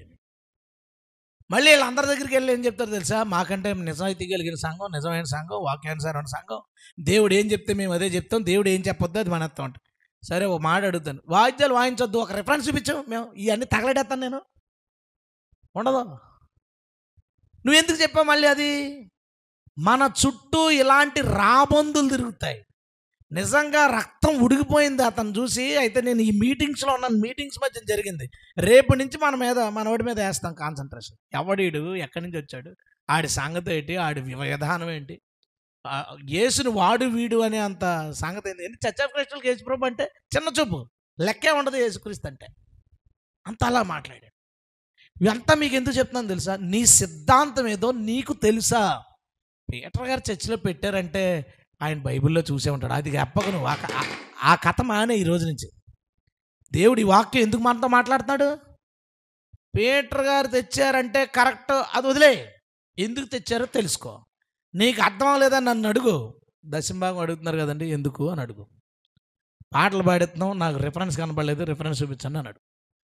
నీవు చేస్తున్న ప్రతిదానికి దేవుడు అనుమతి ఇచ్చాడా? దేవుడు కొత్త నిబంధనలో దాన్ని చెప్పిన ఏ సంఘానికి తెలుసండి? ఏ సంఘానికి తెలుసు? ఏ సంఘానికి తెలీదు. నిన్న ఒక అబ్బాయి లేచి దేవుడు సార్వభౌముడు, దేవుడు ఓమ్నిఫిషియంట్, అది ఇది ఇంగ్లీష్లో చెప్పేసి ఇదంతా మనకు తెలుసండి త్రిత్వం గురించి, కానీ వాళ్ళకి ఎలా చెప్పాలి అని అడిగాడు. సబ్జెక్ట్ అది కాదు కాబట్టి మాట్లాడలేదు, కానీ సబ్జెక్ట్ అది అయితే అడుగుతున్నావు. నువ్వు 3 మాటలు చెప్పావు కదా, దేవుడు సర్వాంతర్యమే, దేవుడు సర్వోన్నతుడు, దేవుడు సర్వవ్యాపి, ఆ 3టికి 3 రిఫరెన్స్లు దేని అడుగుతున్నాం. ఫిక్స్ అయిపోయాం మనం. ఎవరో ఒక బైబిల్ కాలేజ్ ప్రొఫెసర్ చెప్పేశాడు, ఇదిగో దేవుడు అన్ని చోట్ల ఉండివాడు, దేవుడు అన్నీ చేయగలిగిన వాడు, ఇది ఇలా చెప్పి ఈ ముగ్గురికి ఇదే ఉంది, ఈ ముగ్గురికి ఇదే ఉంది, ఈ ముగ్గురికి ఇదే ఉంది కాబట్టి త్రిత్వాన్ని ఎవరో చెప్పారు ప్రొఫెసర్. చెప్పగానే ఆ ప్రొఫెసర్ చెప్పేటప్పుడు అద్భుతంగా అద్దంలాగా ఏదో ఫ్రూట్స్, పళ్ళు, ఈ పువ్వులు అన్నీ పరిచినట్టు అందంగా కనపడుతుంది. తీసుకుంటాడు, పట్టుకెళ్ళిపోతాడు. ఈ లోపాడు వస్తాడు, ఎవడో క్వశ్చన్ చేసేవాడు వస్తాడు. ఆడొచ్చి అంటాడు, దీనిని దేవుడు చెప్పిన మా ప్రొఫెసర్ గారు. ప్రొఫెసర్ పక్కనట్రా, దేవుడు చెప్పాడా లేదా అని అడుగుతాడు. వీడు అది ఇది ఇంగ్లీషు, తెలుగు, తమిళ్ ఏం కుదరదు, అక్కడ రిఫరెన్స్ ఉండదు, రిఫరెన్స్ ఉండదు. ఉన్నప్పుడు ఏం చేస్తాడు? అవునండి మేము నమ్ముతాం, తప్పు అయితే నా వెనకాల వచ్చి తీసిపోతాడు. అదే మన సంఘం అంతటికి చెప్తున్నాను. జనవరి 1 మొదలుకొని డిసెంబర్ 31 రాత్రి దాకా మన సంఘములో జరుగుతున్న ప్రతి యాక్టివిటీకి దేవుడు చెప్పాడా లేదా ఆధారం నీకు తెలియాలి. నువ్వు చదివి తెలుసుకుంటావో, నన్ను అడిగి తెలుసుకుంటావో, నువ్వు తెలుసుకో. ఎందుకంటే అవ్వని అడిగాడు, అది దేవుడు ఇది చెప్పినా ఏ సంఘానికి తెలుస్తుంది? ఇప్పుడు ఆలోచించి, అసలు ఏ సంఘానికి నువ్వు మట్టందుకు ఎట్టుకుని వెళ్తున్నావు? సమాధి దగ్గరికి ఎందుకు వెళ్తున్నావు? ఆదివారం చర్చికి ఎందుకు వెళ్తున్నావు? పాటలు ఎందుకు పాడుతున్నావు? సంగీతం ఎందుకు ఉంది? యేసుప్రభుని దేవుడని ఎందుకు అంటున్నావు? ఏమైనా అడుగు. అందులో ఎవరో పెద్ద స్థాయిలో ఉన్న వాళ్ళకి లేదా పాస్టర్ స్థాయిలో ఉన్న వాళ్ళకి ఏమన్నా తెలియచ్చేమో తప్ప విశ్వాసకి ఏమీ తెలియదు. అయ్యగారు చెప్పారు, వినేశారు, వెళ్ళిపోయారు. ఆ వెళ్ళిపోయినోడు వెనకాలే వెళ్తాడు ఈ సాతానుగాడు. వెళ్ళి ప్రశ్నిస్తాడు, ఇది దేవుడు చెప్పేనా? మన జీవితంలో ఏమి చేస్తున్నా అది దేవుడు చెప్పిందే చెయ్యండి. దేవుడు ఎక్కడ చెప్పాడో కూడా తెలుసుకుని గుర్తుపెట్టుకోండి. ఒక చిన్న పేపర్ మీద రాసుకోండి. సాధ్యమైతే దీన్ని నేను తయారు చేయడానికి ప్రయత్నిస్తాను. మన చర్చిలో జరిగే ప్రతి యాక్టివిటీకి కారణం ఏంటి, రెఫరెన్స్ ఏంటో నేను తయారు చేసి లిస్ట్ తయారు చేయడానికి నేను ప్రయత్నిస్తాను. ఆ తయారు చేసేటప్పుడు నేను చేసే దాంట్లో దేనికైనా వచనం కనబడకపోతే దాన్ని తర్వాత ఆదివారం నుంచి లేపేస్తాను చర్చల నుంచి. అది ఎంత ముఖ్యమైనదైనా సరే. పెట్టేటప్పుడు అన్నీ చూసుకునే పెట్టాను. బట్ ఇప్పుడు మళ్ళీ రీచెక్ చేసుకునేటప్పుడు ఒకవేళ అది ఏదో కరెక్ట్ కాదనిపించి దాన్ని తీసి పడతాను. కానీ ప్రతిదీ దేవుడు చెప్పాడా లేదనే విషయం మన సంఘంలో ఉన్న ప్రతి ఒక్కరికి తెలియనుగాక. అండ్ మీకు తెలిసిన క్రైస్తవులకి మాట చెప్పండి, ఎందుకు సంఘాలు మోసపోతున్నాయో తెలుసా? వాళ్ళు నమ్ముతున్న సిద్ధాంతానికి ఆధారాలు వాళ్ళకి తెలియకపోవడం వలన, వాళ్ళు నమ్ముతున్నది నిజమైనప్పటికీ దానికి రిఫరెన్స్లు తెలియకపోవడం వలన, దానికి ఆపోజిట్గా ఎక్కడో ఏదో రాసినట్టు కనపడితే దాన్ని చూపడం వలన తప్పిపోతున్నారు. కాబట్టి దానిని నేర్పించండి మీ తోటి విశ్వాసులకి. అపవాది చేతిలో ఎవరు మోసపోకుండా ఉందురుగాక. నెంబర్ 3, ఫస్ట్ ఏంటి? మన విశ్వాసాన్ని ప్రశ్నిస్తాడు. రెండోది మన సిద్ధాంతాన్ని ప్రశ్నిస్తాడు. అప్పుడు చెప్పింది అవ్వ ఇలాగా తోటలో ఉన్నాయని తినొచ్చు కానీ అదొక్కటే తినకూడదు అని చెప్పారు. చెబితే అందుకు సర్పము, మీరు చావనే చావరు. ఆగిపోండి. 3వ పాయింట్ ఏంటి? ఏమన్నాడు? మీరు చావనే చావరు. పండు తింటే చచ్చిపోతామని చెప్పారు దేవుడు. అంటే ఆడేమన్నాడు తెలుసా? చావనే చావరు, తినొచ్చు అన్నాడు. తిన్న తర్వాత చచ్చిపోయారు లేదా? చచ్చిపోయారు. చావు వచ్చేసింది. వాళ్ళకే కాదు, వాళ్ళ పిల్లలైన మనందరికి కూడా చావు వచ్చింది. మీరు తింటే చచ్చిపోతారంటే సాతానుగాడు ఏమన్నాడు?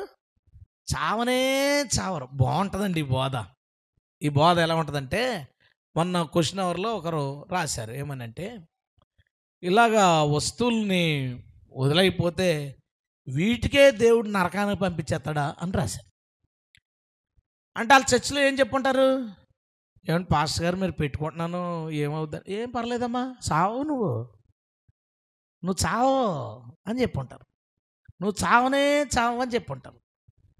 దేవుడు ఒక చోట ఒక విషయాన్ని రాయిస్తే దాన్ని మనం పాటించి తీరాలి. దేవుని స్తోత్రం.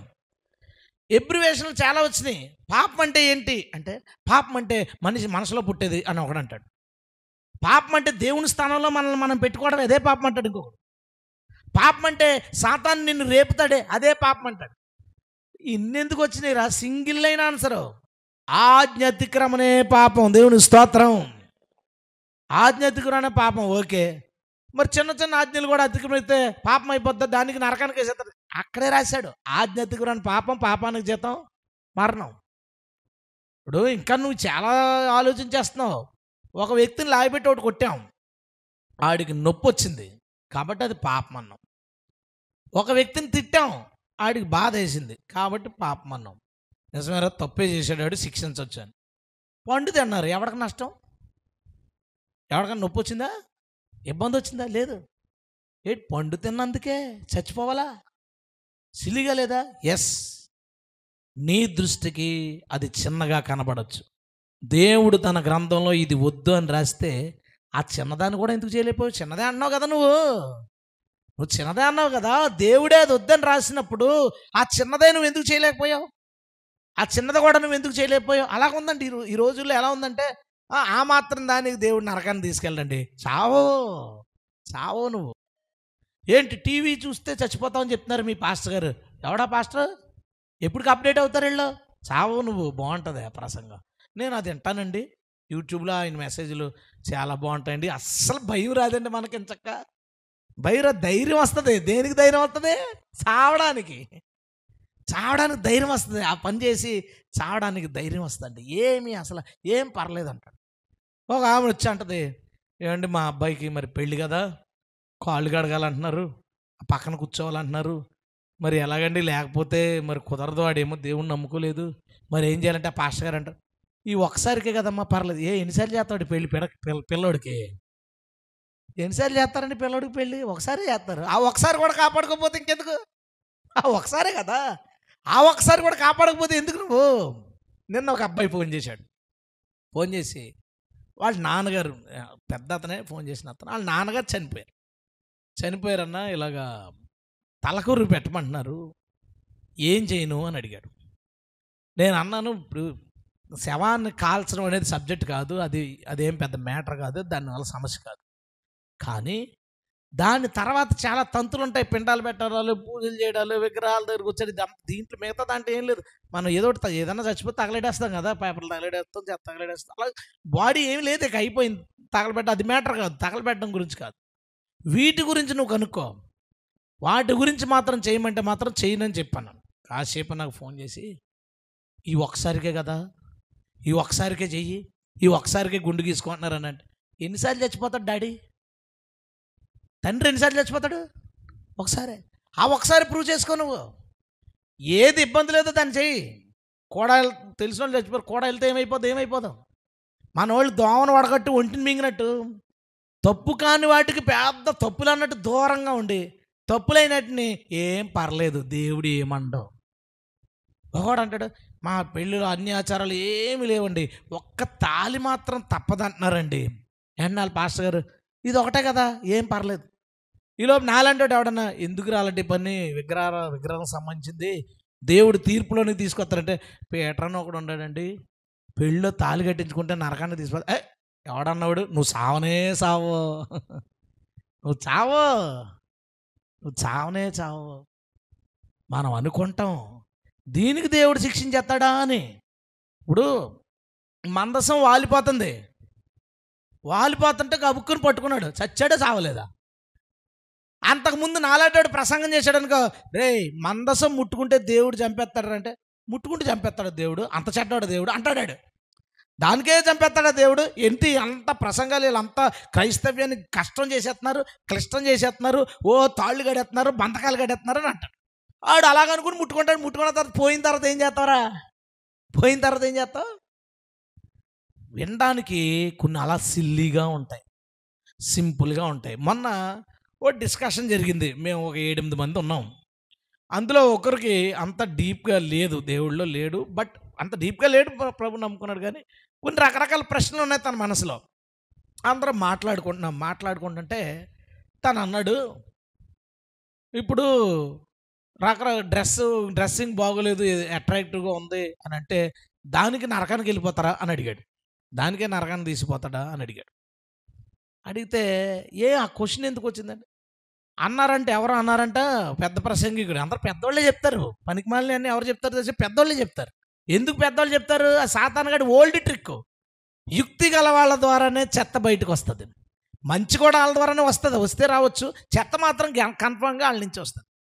వాళ్ళు అన్నారట, నువ్వు ఎలా కావాలంటే అలా బట్టలు వేసుకుని తిరుగు, ఏది కావాలంటే అది డ్రెస్సింగ్, జీన్ వేసుకుంటే ఏమైంది, ఆ లేడీస్ని జీన్ వేసుకుని పైన షర్ట్ వేసుకుంటే ఏమైంది, చూసేవాళ్ళు తప్పు కానీ నీ తప్పేముంది అన్నాడట. మనవాడు దాన్ని పట్టుకుని 5-6 విషయాలు ఇలాంటి వాటిని చెప్పి, అటుపక్కోడు తప్పు కానీ మన తప్పు ఏంటి, అటుపక్కోడు మనల్ని అర్థం చేసుకోకుండా ఫీల్ అయిపోతే మన తప్పు ఏంటి అని అడిగాడు. సింపుల్గా రోమపత్రిక 14వ అధ్యాయం తీశాను, కొరింథీ పత్రిక 8వ అధ్యాయం, రోమపత్రిక 14వ అధ్యాయం 2 తీస్తే, ఆ రెండిట్లో ఏముంటుందో తెలుసా, నా పక్కనోడికి మాంసం తినడం ఇష్టం లేదు, ఆడు కొత్తగా నమ్ముకున్నాడు, ఆడికి ఇష్టం లేదు, ఆడి గురించి నేను మాంసం మానేస్తాను అన్నాడు. ఇప్పుడు ఆడికి సరిగ్గా విశ్వాసం లేదు, ఇంకానే వాడికి ఇంకా తెలియలేదు, అన్నీ తెలియలేనోడి గురించి నేను మానేయడం ఏంటి, ఆడు కదా తెలుసుకోవాలి. అనలేదు దేవుడు.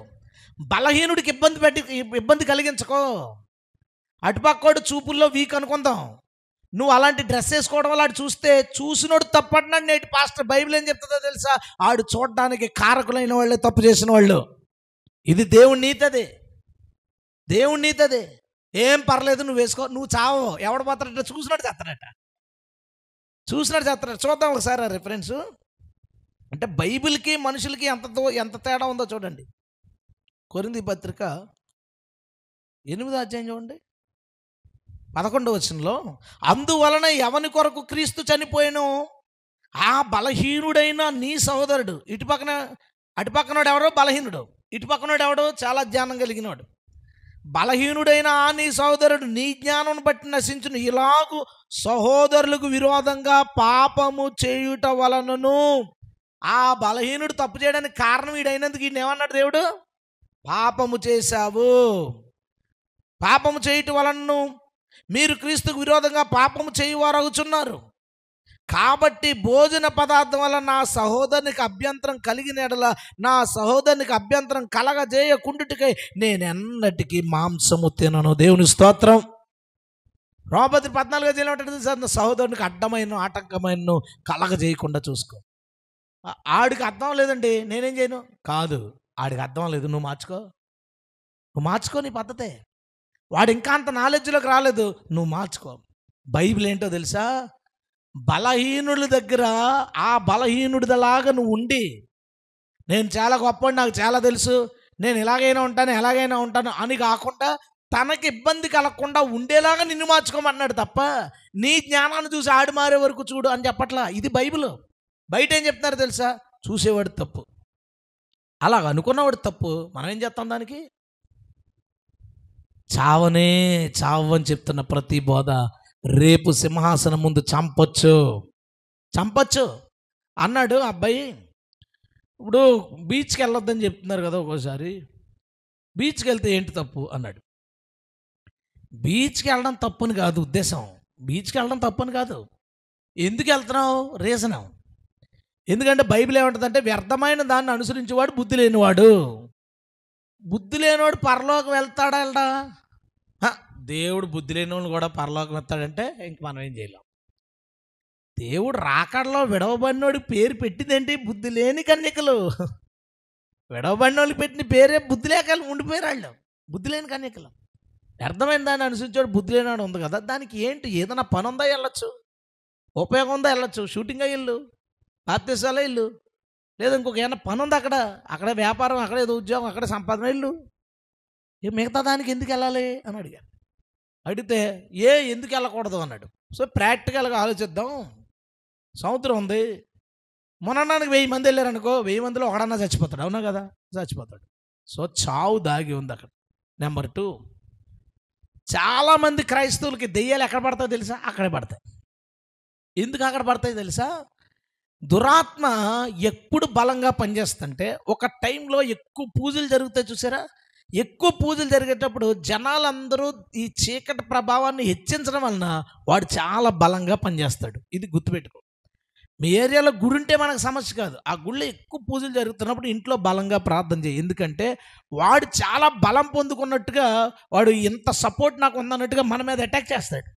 అందుకని ఆ టైంలో బలంగా పనిచేయడానికి అవకాశం ఉంది. నెంబర్ 2, పాపం ఎక్కడ ఎక్కువ జరుగుతుందో ఆడు అక్కడ ఉంటాడు. ఎందుకంటే ఈ 2 పనులే భూమి మీద పని ఏంటాడికి, దేవుడి బదులు దేవుడిని పుట్టించడం, పరిశుద్ధత బదులు పాపాన్ని పుట్టించడం, ఈ 2 పనులే భూమి మీద ఆడి. బీచ్లో ఏం జరుగుతుంది, 5 గంటలకు వెళ్తే ఈ ఉప్పాడు బీచ్ దగ్గర పెద్ద రాళ్ళు వేసి ఉంటాయి పక్కన, ఇలా వెళ్తున్నావు అనుకోండి, ఆ రాళ్ళు వెనకాల అక్కడ అమ్మాయిలు కూర్చుని ఉంటారు, అబ్బాయి కూర్చుని ఉంటారు. నువ్వు 9 గంటలకు వెళ్ళావు అనుకో, 9 గంటలకు ఇంకో బ్యాచ్ ఉంటుంది అక్కడ.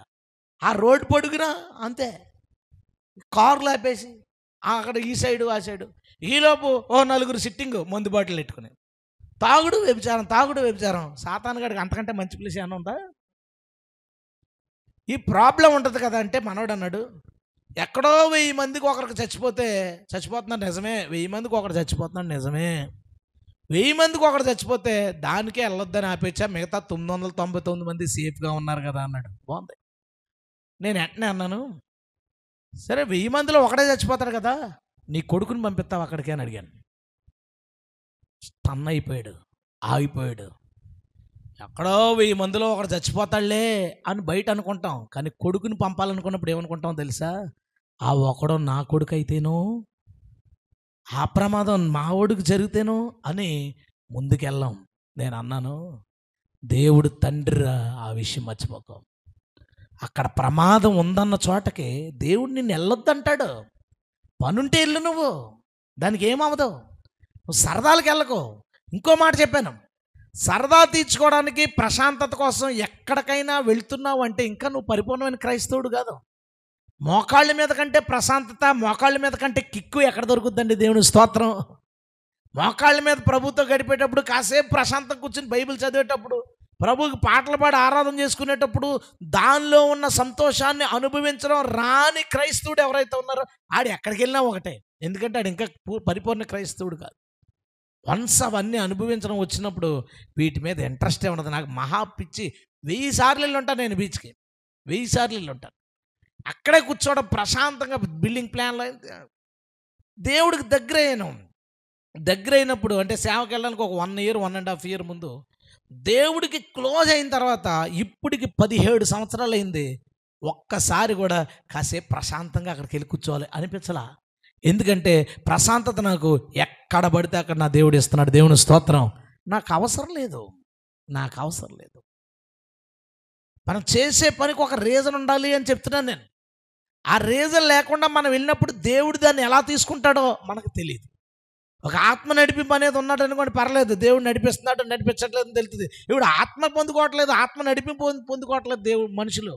అది ఏది మంచిది, ఏది చెడ్డది, దీనివల్ల దేవుడు ఏమనుకుంటున్నాడు ఏమి తెలియట్లేదు. అందుకే నేను చెప్పాలనుకున్నది ఏంటంటే, దేవుడు నీకు ఏమి ఆజ్ఞాపించాడో ఆ ఆజ్ఞాపించిన వాటిని శ్రద్ధగా చెయ్యి.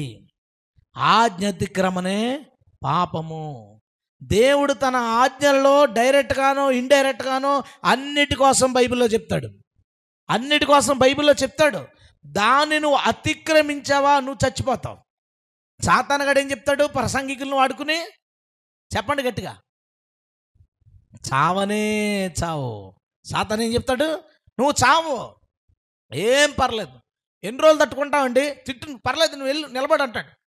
ఏమండి పాస్టర్ గారు ఇలా మీదకి వచ్చేస్తుంటే ఎన్ని రోజులు ఆగుతావు, వెళ్ళు నువ్వు కూడా మీదకంటాడు. మరి బైబిల్ నువ్వు చావనే చావు వెళ్ళిపో అంటాడు. చావనే చావు అని చెప్పేది బోధ ఎవరిదో తెలుసా? సాతానుది. నువ్వు చచ్చిపోతావు ఇలా చేస్తే, జాగ్రత్త. ఎంత సింపుల్ అండి. నేను మొన్న చెప్పాను, మనిషి కుమారుడు మహిమగల సింహాసనం మీద కూర్చుని గొర్రెల్లోంచి మేకలను వేరు చేసినప్పుడు మేకలు చేసిన తప్పేంటి? No rape, no murder. ఏం చేశాయి? ఆకలితో ఉన్న వాళ్ళకి భోజనం పెట్టలేదు. అందుకే నరకానికి పంపించేస్తాడంటే పంపించేశాడు. ఎందుకంటే ఒక వ్యక్తిలో ఆ బుద్ధి పుట్టలేదు అంటే ఆయనలో ప్రేమ కలగలేదు. అన్నం బట్టి పరలోకం ఇస్తాడని కాదు, ఆయనలో ప్రేమ లేదు. ఈ ప్రేమ లేను నాకెందుకు అన్నాడు దేవుడు. వాళ్ళ ప్రేమ లేదు. ఒకటి చూసి జాలి పడలేకపోయాడు. ఆటిని బట్టి మేకలుగా చేసి తీసుకెళ్ళి పాతాళంలో పాడేశాడండి వాళ్ళని. సో దేవుడు ఇది చెయ్యి అని చెప్పాడంటే అది చెయ్యి. దాన్ని అతిక్రమించావా ఆ చావు నీ మీదకి వస్తుంది. ఏమన్నా భయంకరమైన ఆజ్ఞ అని చెప్పాడు, మందు తాగొద్దన్నాడు, ఏమైపోద్ది? అలంకరణ గురించి చెప్పాడు, పెట్టుకోకపోతే ఎవరికైనా అన్నం అరగదండి? మామూలుగా చెప్తానండి లేడీస్కి, అరుగుద్దా? అంటలేదేంటండి? అరుగుద్ది. ఆకలేస్తా మామూలుగా నిద్రపడడం, నడవడం, కూర్చోవడం, పడుకోవడం, ఏదన్నా పనికి అన్న ప్రాబ్లం ఉందంటారా? మరి దానికి ఎందుకు అంత ఇబ్బంది పడిపోతావు? దేవుడు చెప్పులు వేసుకోవద్దు అన్నాడు అనుకోండి, ఆలోచించాలి. వాళ్ళు గుచ్చుకుంటాయి, ఎండ బురద అని. దేవుడు ఏదైతే వద్దని చెప్పాడో దానివల్ల మనుషులకు ఏ విధమైన అవసరం లేదు. అవి లేకుండా మనిషి బ్రతకగలిగేవైతేనే దేవుడు ఆ యుద్ధం చెప్తాడు. ఇది చాలా అవసరం అండి, దేవుడు ఎందుకు వద్దన్నాడు అని ఒక్కటి చెప్పు నువ్వు. ఒక్కటి కూడా చెప్పలేవు. ఇది నేను బ్రతకడానికి చాలా అవసరం అండి, దేవుడు దీన్ని వద్దన్నాడు ఏంటని ఒక్కటి కూడా నువ్వు చెప్పలేవు. అన్నీ దేవుడు అనవసరమైన దాన్ని నీ జీవితంలో వద్దని చెప్తున్నాడు. ఆ అనవసరమైన దాన్ని కూడా, పెద్ద మ్యాటర్ కాని దాన్ని కూడా దేవుని ఇష్టం కోసం, దేవుని ఆజ్ఞ గురించి వదిలిపోయిన వాళ్ళకి దేవుడు ఎందుకు నిత్య జీవం ఇవ్వాలి? ఎందుకు ఇవ్వాలి? ఆలోచించు. బైబిల్ ఏదైతే నువ్వు చస్తావని చెప్పాడో అది నువ్వు పాటించకపోతే నిజంగానే చస్తావు. చావు అని చెప్పే పెద్ద తెలివైన వాళ్ళు ప్రసంగాలు, వాళ్ళు తెలివైన వాళ్ళని బుట్టలో పడకో. బైబిల్లో ఉందో లేదు, వాళ్ళు చెప్పేదానికి రిఫరెన్స్ చూపించడం ఒకడో నాకు అది ఆశ్చర్యం కలుగుతుంది. అరే రిఫరెన్స్ చూపించకుండా ప్రసంగాలు చేస్తారు. రిఫరెన్స్ చూపించకుండా ఇది పర్లేదు, ఇదేం తప్పు కాదు, అదేం తప్పు కాదు అని అలాగే అలా జడ్జి చేసేస్తారండి. సాతానుగాడు ఏం చేశాడు? అదే పని చేశాడు. నువ్వు చావనే చావు, కానీ చావు వచ్చింది వాళ్ళకి. తర్వాత పాయింట్ దగ్గరికి వెళ్దాం. ఇంకా ఏం జరుగుద్దని చెప్పాడు అది చేస్తే? మీరు చావనే చావరు, ఏలయనగా మీరు వాటిని తినుదినమున మీ కన్నులు తెరవబడుననియు. కన్నులు తెరవబడుననియు ఏం చెప్పాడు వాళ్ళకి? అది తిన్నప్పుడు నీ కళ్ళు తెరవబడతాయి. ఓ ప్రశ్న అడుగుతానండి, అప్పుడు దాకా వీళ్ళకి ఏం కనపడలేదు, మరి తిన్నప్పుడు కళ్ళు తెరవబడతాయి అన్నారు. ఇప్పుడు కనపడతాయి కదా కళ్ళు. ఆహారం చూడగలుగుతున్నారు, దారులు చూడగలుగుతున్నారు, మనుషులను చూడగలుగుతున్నారు, ప్రకృతిని చూడగలుగుతున్నారు, దేవుణ్ణి కూడా చూడగలుగుతున్నారు. హల్లెలూయా. ఇప్పుడు ఏం చెప్పాడో తెలిసి వీడు, నీవు తింటే కళ్ళు తెరవబడతాయి. అప్పుడు అవేమనాలి? నా కళ్ళు ఆల్రెడీ తెరవబడే ఉన్నాయి, దేవుణ్ణి కూడా నేను చూడగలుగుతున్నానని చెప్పాలి. కానీ ఆమె, ఓ నా కళ్ళు తెరవబడతాయా? కళ్ళు తెరతాయి. నిజం, పండు తినగానే వారి కన్నులు తెరవబడెను అని ఉంది. వారి కన్నులు తెరవబడిన తర్వాత ఆధ్యాత్మిక కన్నులు మూయబడిపోయినాయి. దేవుని స్వరం విన్నారు కానీ చెట్టు చాటుకు పోయి ఇక దేవుణ్ణి చూడలేకపోయారు. మరలా దేవుడు సశరీరుడిగా ప్రత్యక్షమయ్యే వరకు దేవుణ్ణి ఏ కన్ను చూడలేని విధంగా వారి మనోనేత్రాలు గుడ్డితనమయ్యాయి. శరీర సంబంధమైన నేత్రాలు తెరవబడ్డాయి. శరీర సంబంధమైనవి చూడగలుగుతున్నారు కానీ ఆత్మ సంబంధమైనవి చూడలేని గుడ్డితనం వచ్చేసింది. మరలా యేసయ్య వచ్చి విశ్వాసం అనే దాన్ని పెట్టి ఆ విశ్వాసం ద్వారా అదృశ్యమైన వాటిని చూచే కన్నుల్ని మనకు అనుగ్రహించాడు. దేవునికి స్తోత్రం. మనకెందుకు? అపవాది చేసే పని ఏంటో తెలుసా? చావనే చావరని చెప్పి ఆ పని గనక నీతో చేస్తే అక్కడి నుంచి నీకు చాలా కనపడతాయి.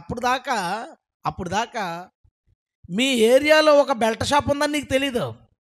ఎప్పుడైతే తాగుడు స్టార్ట్ చేసావో ఆ బెల్ట్ షాపును చూసే కన్నులు వస్తాయి నీకు. ఆ బెల్ట్ షాపును చూసే కన్నులు వస్తాయి.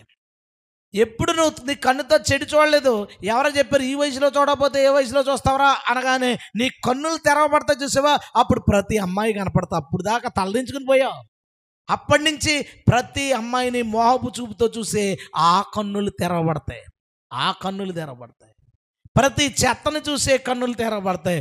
ఎవడో చెప్తాడు అదేం చూడొచ్చు పర్లేదు అంటాడు, ఆ సినిమా చూడొచ్చు పర్లేదు, క్రికెట్లో ఏముందండి చూడొచ్చు పర్లేదు అంటాడు. నువ్వు చావని చెప్పినప్పుడు వెంటనే నువ్వు ఎప్పుడైతే అడుగు పెట్టావో అప్పుడు దాకా మ్యాచ్లు జరుగుతున్నాయని తెలీదు, నీకేం తెలీదు. అప్పుడు దాకా ఏం తెలియదు. అప్పటి నుంచి అన్నీ తెలుస్తాయి. సార్ అక్కడ అది జరుగుతుందట, ఇక్కడ ఇది జరుగుతుందట, ఇక్కడ హైలైట్స్ అట్ట, ఇక్కడ లైవ్ అట్ట, ఇది ఈ ఛానల్ అట్ట, అన్నీ చూసే కన్నులు తెరవబడిపోతాయి. అవసరమా అండి? దేవుణ్ణి చూడకుండా లోకాన్ని చూసే కన్నులు మనకి తెరవబడకుండా ఆ కళ్ళు మూయబడుటే మనకు మేలు. హల్లెలూయా. అందుకే యేసయ్య అన్నాడు కదా, వాటిని చూడక మానలేకపోతుంటే ఆ గుడితనం నీకు వచ్చినా పర్లేదు, నీ కళ్ళు పోగొట్టుకున్నా పర్లేదు, నీ ఆధ్యాత్మిక నేత్రాలు తెరిచుంచు. దేవుని స్తోత్రం. సాతాను ఏం చేశాడు తెలుసు? ఆధ్యాత్మిక నేత్రాలు మూసాడు, శరీర సంబంధమైన నేత్రాలు తెరిచాడు. ఇప్పుడు అంతా క్రైస్తవులు చూసేది కూడా శరీర సంబంధమైన విషయాలే కదా, శరీర సంబంధమైన విషయాలే. 1000 ఆత్మల్ని కొంతమంది పాడు చేసినా ఎవరికి ఇబ్బంది లేదు. ఒక క్రైస్తవుడిని అట్ట అండి పట్టుకుని బొట్టు పెట్టారట హిందువులు. ఇక చూడు ఆ పోస్ట్ ఎంత సర్క్యులేట్ అవుతుందో. పలానా దుర్బోధోళ్ళు 1 కోటి మంది ఆత్మల్ని పాడు చేశారంటే అది ఎవడ సర్క్యులేట్ చేయడు. ఓ చోట ఒక క్రైస్తవుడు నుదుటి మీద బొట్టు పెట్టాడట, అది నీకు కనబడింది, ఇది నీకు కనబడలా. శరీర సంబంధమైన వాటిని చూచే కన్నులు వచ్చినాయి, ఆత్మ సంబంధమైన వాటిని చూడలేని మనోగుడ్డితనం, మన మనోనేత్రాలకి గుడ్డితనం వచ్చింది. సాతాను తెరిచిన కన్నులు మూయబడును, దేవుని సువార్త ద్వారా తెరవబడిన కన్నులే ఈ లోకాన్ని చూచునుగాక. ఆమేన్. హల్లెలూయా. వాడు ఏమన్నాడు? నీ కన్నులు తెరవబడతాయి.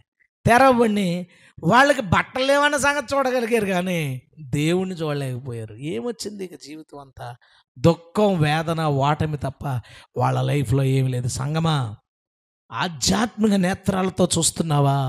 శరీర సంబంధమైన నేత్రాలతో చూస్తున్నావా? ఈ లోకాన్ని నువ్వు ఏ దృష్టితో చూస్తున్నావు? ఏదైనా సమస్య వచ్చినప్పుడు, ఏదైనా పరిస్థితి ఎదురైనప్పుడు దాన్ని నువ్వు ఏ కన్నులతో చూస్తున్నావు? శరీర సంబంధమైన నేత్రాలతో చూస్తే దానికి రెస్పాండ్ అయ్యే విధానం వేరుంటుంది.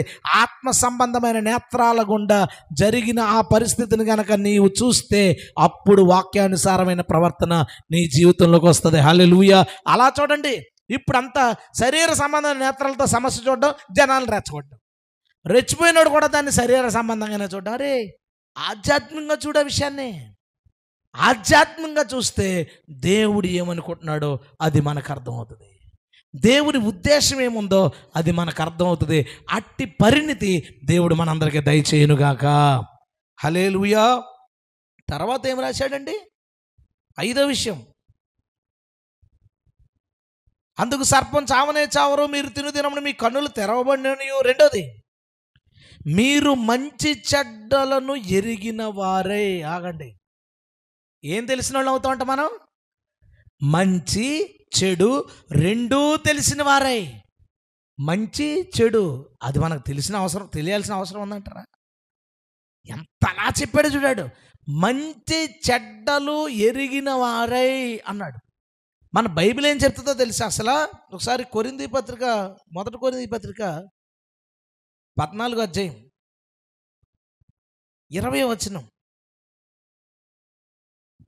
సహోదరులారా, మీరు బుద్ధి విషయమై పసిపిల్లలు కాక దుష్టత్వం విషయమై శిశువులై ఉండుడి. బుద్ధి విషయంలో పెద్దవారై ఉండాలి. అంటే చెడ్డదాని విషయంలో మనం ఎలా ఉండాలట? చిన్నపిల్లలాగా మనకేం తెలియనట్టు ఉండాలట. మంచిదాని విషయంలో మాత్రం పెద్దవాళ్ళలాగా ఉండాలంట. దేవుడు ఏం కోరుకుంటున్నాడో తెలుసా? నీకు మంచి తెలియాలి, చెడ్డ తెలియకూడదని కోరుకుంటున్నాడు. కానీ ఆ పండు తింటే మనకేం తెలుస్తుందట? మంచి చెడు. మంచి చెడ్డలు తెలివినిస్తుంది నీకు. నీకు మంచి తెలుస్తుంది, చెడు తెలుస్తుంటే మనిషి ఏమనుకుంటాడంటే అప్పుడు మంచి చెడు రెండు తెలియని మంచి తీసుకుందాం, చెడు వదిలేద్దాం. ఏమనుకుంటాడు? మంచి తీసుకుందాం, చెడు వదిలేద్దాం. అలా జరిగిందా? తర్వాత నుంచి మంచి 10% తీసుకుంటే చెడ్డ 90% తీసుకుంటాడు. మంచి ఏబేలు తీసుకున్నాడు, కయ్యనేమో చెడ్డ తీసుకున్నాడు. చెడ్డ తీసుకున్నాడు బతుకున్నాడు, మంచి తీసుకున్నాడు చచ్చిపోయాడు, చంపేశాడు. ఆడు మంచి చెడ్డలు తెలిసిపోయినాయి. ఆ చెడును గురించిన నాలెడ్జ్ వచ్చేసింది. ఆ చెడ్డ ఊహలు, చెడ్డ ఆలోచనలు, చెడ్డ బుద్ధులు మనిషికి వచ్చేసినాయి. అవసరమా? ఇప్పుడు ఎలా ఉందో తెలుసా అంత పరిస్థితి? మంచి పక్కన చెడు పరిగెత్తుకుని వస్తుంది. నువ్వు దేన్ని సెలెక్ట్ చేసుకుంటున్నావు చూడు. ఏది నిన్ను లాగుతుందో చూడు, చాలా జాగ్రత్త. ఇప్పుడు ఏమంటున్నారంటే కొన్ని మంచి సినిమాలు ఉన్నాయండి, మంచి తీసుకొని చెడ్డ వదిలేయండి. అవుద్దా? సాతాను గారు చెప్పిన మాటలు అయ్యి. సాతాను గారు చెప్పిన మాటలు. ఒకసారి ఒక క్వశ్చన్ అవర్లో, ఒక ఫేమస్ క్వశ్చన్ అవర్స్ ఎక్కువ చేసి ఆయన ఒక ఫేమస్ ఆయన ఉన్నాడు. పేరు చెప్తే మీలో కొంతమంది ఫీల్ అవుతారని నేను చెప్పట్లేదు. అతన్ని ఒకరు క్వశ్చన్ అడిగారు. ఏమనంటే, మా ఫ్రెండ్స్, నాకు చాలామంది ఫ్రెండ్స్ ఉన్నారని అందరితో నేను చాలా హ్యాపీగా మాట్లాడతాను. అందులో కొంతమంది కొంచెం వ్యసనపరులు, కొంతమంది చెడ్డోళ్ళు, కొంతమంది అటు ఇటు ఉన్నవాళ్ళు ఉన్నారండి. ఇప్పుడు దుష్ట సాంగత్యం వదిలేయాలని ఉంది కదా, మరి ఏం చేయను నేను అని అడిగారు. మంచి క్వశ్చన్ అడిగారు. ఆయన ఏం చెప్పాడో తెలుసా? వాళ్ళ అమ్మాయిలకి చెప్పాడట, ఇంటర్ దాటిపోయిన తర్వాత, ఇప్పటిదాకా మీరు చిన్నపిల్లలు, మీకు మంచేదో చెడేదో తెలీదు. ఇప్పుడు మీకు మంచి చెడ్డల తెలిసింది కాబట్టి మీరు ఎవరితో ఫ్రెండ్షిప్ చేసినా పర్లేదు, నీకు మంచి చెడ్డ తెలుసు కాబట్టి నువ్వు మంచి తీసుకుంటావు, చెడ్డ వదిలేస్తావు అని నేను చెప్పాను. నీకు ఆ మెచ్యూరిటీ ఉంది అంటే నిన్ను ఎవడో మోసం చేయలేడు. నీకు ఆ తెలివితేటలు ఉన్నాయంటే నిన్ను ఎవడో దారి తప్పించలేడు. కాబట్టి నువ్వు ఎవరితో అన్నా క్లోజ్గా ఉండు, ఆ మెచ్యూరిటీని మాత్రం జాగ్రత్తగా చూసుకో అన్నాడు. బైబిల్ అలా చెప్పిందా? దుష్ట సాంగత్యము మంచి నాడని చేర్పిన చిన్నపిల్లలకి చెప్పాడు, సండే స్కూల్ పిల్లలకి. కొరింథీ సంఘానికి చెప్పాడు. ముదిరిపోయిన వాళ్ళతో ఏం చెప్తున్నాడో తెలుసా? దుష్ట సాంగత్యం మంచి నాడని చేర్పులు, దేవుని గురించి జ్ఞానం కొందకు లేదు కాబట్టి జాగ్రత్తగా ఉండే అని చెప్పాడు. బైబిల్ చెప్పిందేంటి, మేధావులు చెప్తున్నదేంటి? అరే నువ్వు ఇది మంచిగానే ఉంది, ఈ వీడియో బాగానే ఉంది కదా అని చూస్తావు.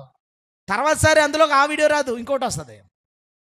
ఈరోజు ఇది మంచిదే కదా అని చూస్తావు, రేపు అందులో చెడ్డ వస్తుంది. ఈరోజు ఇతను మంచిగా చెప్పాడు కదా అంటాడు, రేపు అందులో చెడ్డ వస్తుంది. అలాంటిది ఎంత దారుణంగా చెప్పాడంటే, మీరు ఎలాంటి వాళ్ళతో అన్నా స్నేహం చేయొచ్చు, కలిసి తిరగండి. ఏది చెడో నీకు తెలుసు కదా, నువ్వు దాన్ని అవాయిడ్ చేసుకో, నువ్వు దాన్ని పక్క తప్పించుకో, నీకేం అవ్వదు. ఇదా బైబిల్ నేర్పింది? కాదు. దుష్టులకు దూరంగా పారిపోమని చెప్పాడు దేవుని స్తోత్రం. విగ్రహారాధనకు దూరంగా పారిపోండి, దుష్టులకు దూరంగా పారిపోండి, జాగ్రత్తకు దూరంగా పారిపోండి అని చెప్తుంటే ఏమన్నారు తెలుసా? నీకు తెలుసు కదా, నువ్వు అక్కడే ఉంటే ఏమవుద్ది? కొంతకాలం తర్వాత ఫేస్బుక్లో వాళ్ళ అమ్మాయిల ఫోటోలు ఎలా ఉన్నాయో తెలుసా?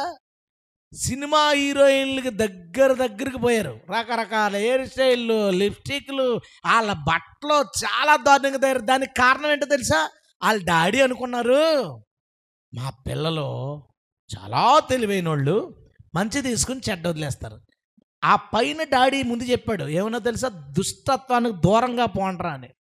మనిషిని తన తండ్రి కంటే ఈ లోకంలో వాళ్ళందరికంటే బాగా అంచనా వేయగలిగిన ఒకే ఒక్కడు మన దేవుడు. దేవుని స్తోత్రం. ఆయన జాగ్రత్త చెప్పినప్పుడు కూడా నువ్వు అజాగ్రత్త వహించి ఇది మంచిదే కదా చూద్దాం, ఆ యూట్యూబ్లో ఇది మంచిదే కదా చూద్దాం, లేదా అటు సినిమాలో ఈ సీన్లో ఏముండదట అంత మంచిదే ఉంటుంది. ఒకడు ఏకంగా జై భీమ్ సినిమా అందరూ చూడాలి అని రాసేసాడు. అందరూ చూడండి అని ఓ పాస్టర్ అనౌన్స్మెంట్ ఇచ్చేసాడు. ఇంకొకడేమో అఖండ సినిమా చాలా బాగుంది, దీంట్లో చాలా మంచి విషయాలు అన్నాను. రంజిత్ తోపిరాల్ పాస్టర్ గారు దానికి రివ్యూ ఇచ్చి దీన్ని అందరూ చూడొచ్చు పర్లేదని రాశాడు. ఏమిరా బాబు, మళ్ళీ ఏమన్నాడు, అక్కడక్కడ కొంచెం ఇబ్బంది ఉందో అది వదిలేస్తే చూడొచ్చంట. అక్కడక్కడ కొంచెం ఇబ్బంది ఉందట. పాపం అతనికి ఈడికే ఇబ్బంది అనిపించిందంటే ఇంకెంత దరిద్రంగా ఉన్నాడో చూడు. ఈడికే ఇబ్బంది అనిపించిందంటే ఇలాంటి వాడికి అది ఎంత దారుణంగా ఉంది. అవి పక్కకు తీసంట ఇవి చూడొచ్చట. సాతాను గడిచిన తెలివితేటలవి, మంచి చెడ్డల తెలివినిచ్చేది. మంచి గురించి చెడ్డ గురించి నీకు తెలిసినప్పుడు రెండింటి పక్కన నువ్వు ఆ చెడ్డ పక్కన కూర్చున్నావు, అది నిన్ను స్పాయిల్ చేస్తుంది. దేవుడు మాత్రం పదే పదే చెప్పేదేంటో తెలుసా, చెడుకు దూరంగా పారిపో. హల్లెలూయా. నీ మీద అనుమానం కాదు, నీకు జాగ్రత్త, నీకు జాగ్రత్త. అది ఈరోజు కాకపోతే రేపైనా నిన్ను పాడు చేస్తుంది. ఓ చెడ్డ వ్యక్తితో నువ్వు సాంగత్యం చేస్తూ స్నేహం చేస్తుంది, ఈరోజు కాకపోతే రేపైనా అది నిన్ను పాడు చేస్తుంది. ఒక సాక్ష్యం అన్న పోతుంది, నీ బుద్ధి అన్న పాడవుతుంది, నీ ఆలోచనలు అన్న చెడిపోతాయి. దానివల్ల ఏదో ఒక ఇబ్బంది నువ్వు పొందుకుంటావు. జాగ్రత్తగా ఉండి చెడ్డదానికి దూరంగా, చెడ్డదాన్ని అసహించుకుని నువ్వు దానికి దూరంగా బ్రతకడమే దేవుడు మనకు నేర్పాలనుకున్నది. హల్లెలూయా. దుష్టత్వం విషయంలో ఎలా ఉండాలట, శిశువుల వలె. మనకు దాని గురించి తెలియనట్టు. ఇప్పుడేంటో తెలుసా, అన్నీ తెలుసుకోండి, అన్నిటి గురించి నాలెడ్జ్ ఉండాలి మనకి. ఒక డ్రగ్స్ ఏంటో తెలుసుకోవాలి, ఒక పాపం ఏంటో తెలుసుకోవాలి, అన్నిటి గురించి మనం తెలుసుకోవాలి. అది వద్దన్నాడు దేవుడు. దుష్టత్వం విషయంలో మనం శిశువులుగా ఆ సబ్జెక్ట్ మనకు తెలియదండి అన్నట్టుగా మన జీవితాలు ఉండునుగాక. ఇలాగే కదా పాడైపోయారు. చెడు దగ్గర కూర్చోవడం, చెడు ప్రసంగాల దగ్గర కూర్చోవడం, చెడు పరిస్థితుల దగ్గర కూర్చోవడం. ఒకసారి ఒకరు నన్ను అడిగారు, ఫెయిర్వెల్ ఫంక్షన్కి వెళ్ళొచ్చా అండి, మా అబ్బాయి ఏడుస్తున్నాడు ఇంటర్లో. నేను అన్నాను పంపొద్దన్నాను. పంపొద్దంటే అడిగినోడు కోపం వచ్చింది, నాకు బుర్రపోయింది. నన్ను అడిగిన ఆయన ఎందుకండి, ఎందుకు వెళ్ళకూడదండి, కుర్రోడు బాధపడుతున్నాడు. నేనేం చెప్పను, అది మీ ఇష్టం అండి. నన్ను అడిగారు, అది మంచిది కాదని చెప్పాను. ఎందుకు, అక్కడ ప్రపోజల్స్ అన్నీ అక్కడ జరుగుతాయి, ఫెయిర్వెల్ ఫంక్షన్లోనే జరుగుతాయి. ఈ దిక్కుమాలి కాంటాక్ట్లన్నీ ఆ రోజే జరుగుతాయి. ఈ డ్యాన్సులు, జోకులు, ఎంజాయ్మెంట్లు, పార్టీలు ఈ అన్నిటిలో పాడైపోవడానికి అవకాశం ఉందని నేను చెప్పానని మీ ఇష్టం అన్నాను. అది ఏమైందో కూడా నేను తెలుసుకోలేదు. తర్వాత ఏమైందో మనం ఊహించవచ్చు, పంపితే ఏమైందో మనం ఊహించవచ్చు. ఆడు ఎందుకు అంత గట్టిగా ఆడాలి ఆలోచించు. ఆడికి అది నచ్చింది, ఎందుకో అట్రాక్ట్ అయ్యాడు. ఆ అట్రాక్షన్ దగ్గర మనం పంపినప్పుడు ఆడు మింగేస్తుంది. అలా చెప్పినందుకు అడిగినోడికి కోపం వచ్చింది. ఇంకా నన్ను సలహా అడగడం ఎందుకురా బాబు అనిపించింది. జనాలు ఎలా ఉన్నారు.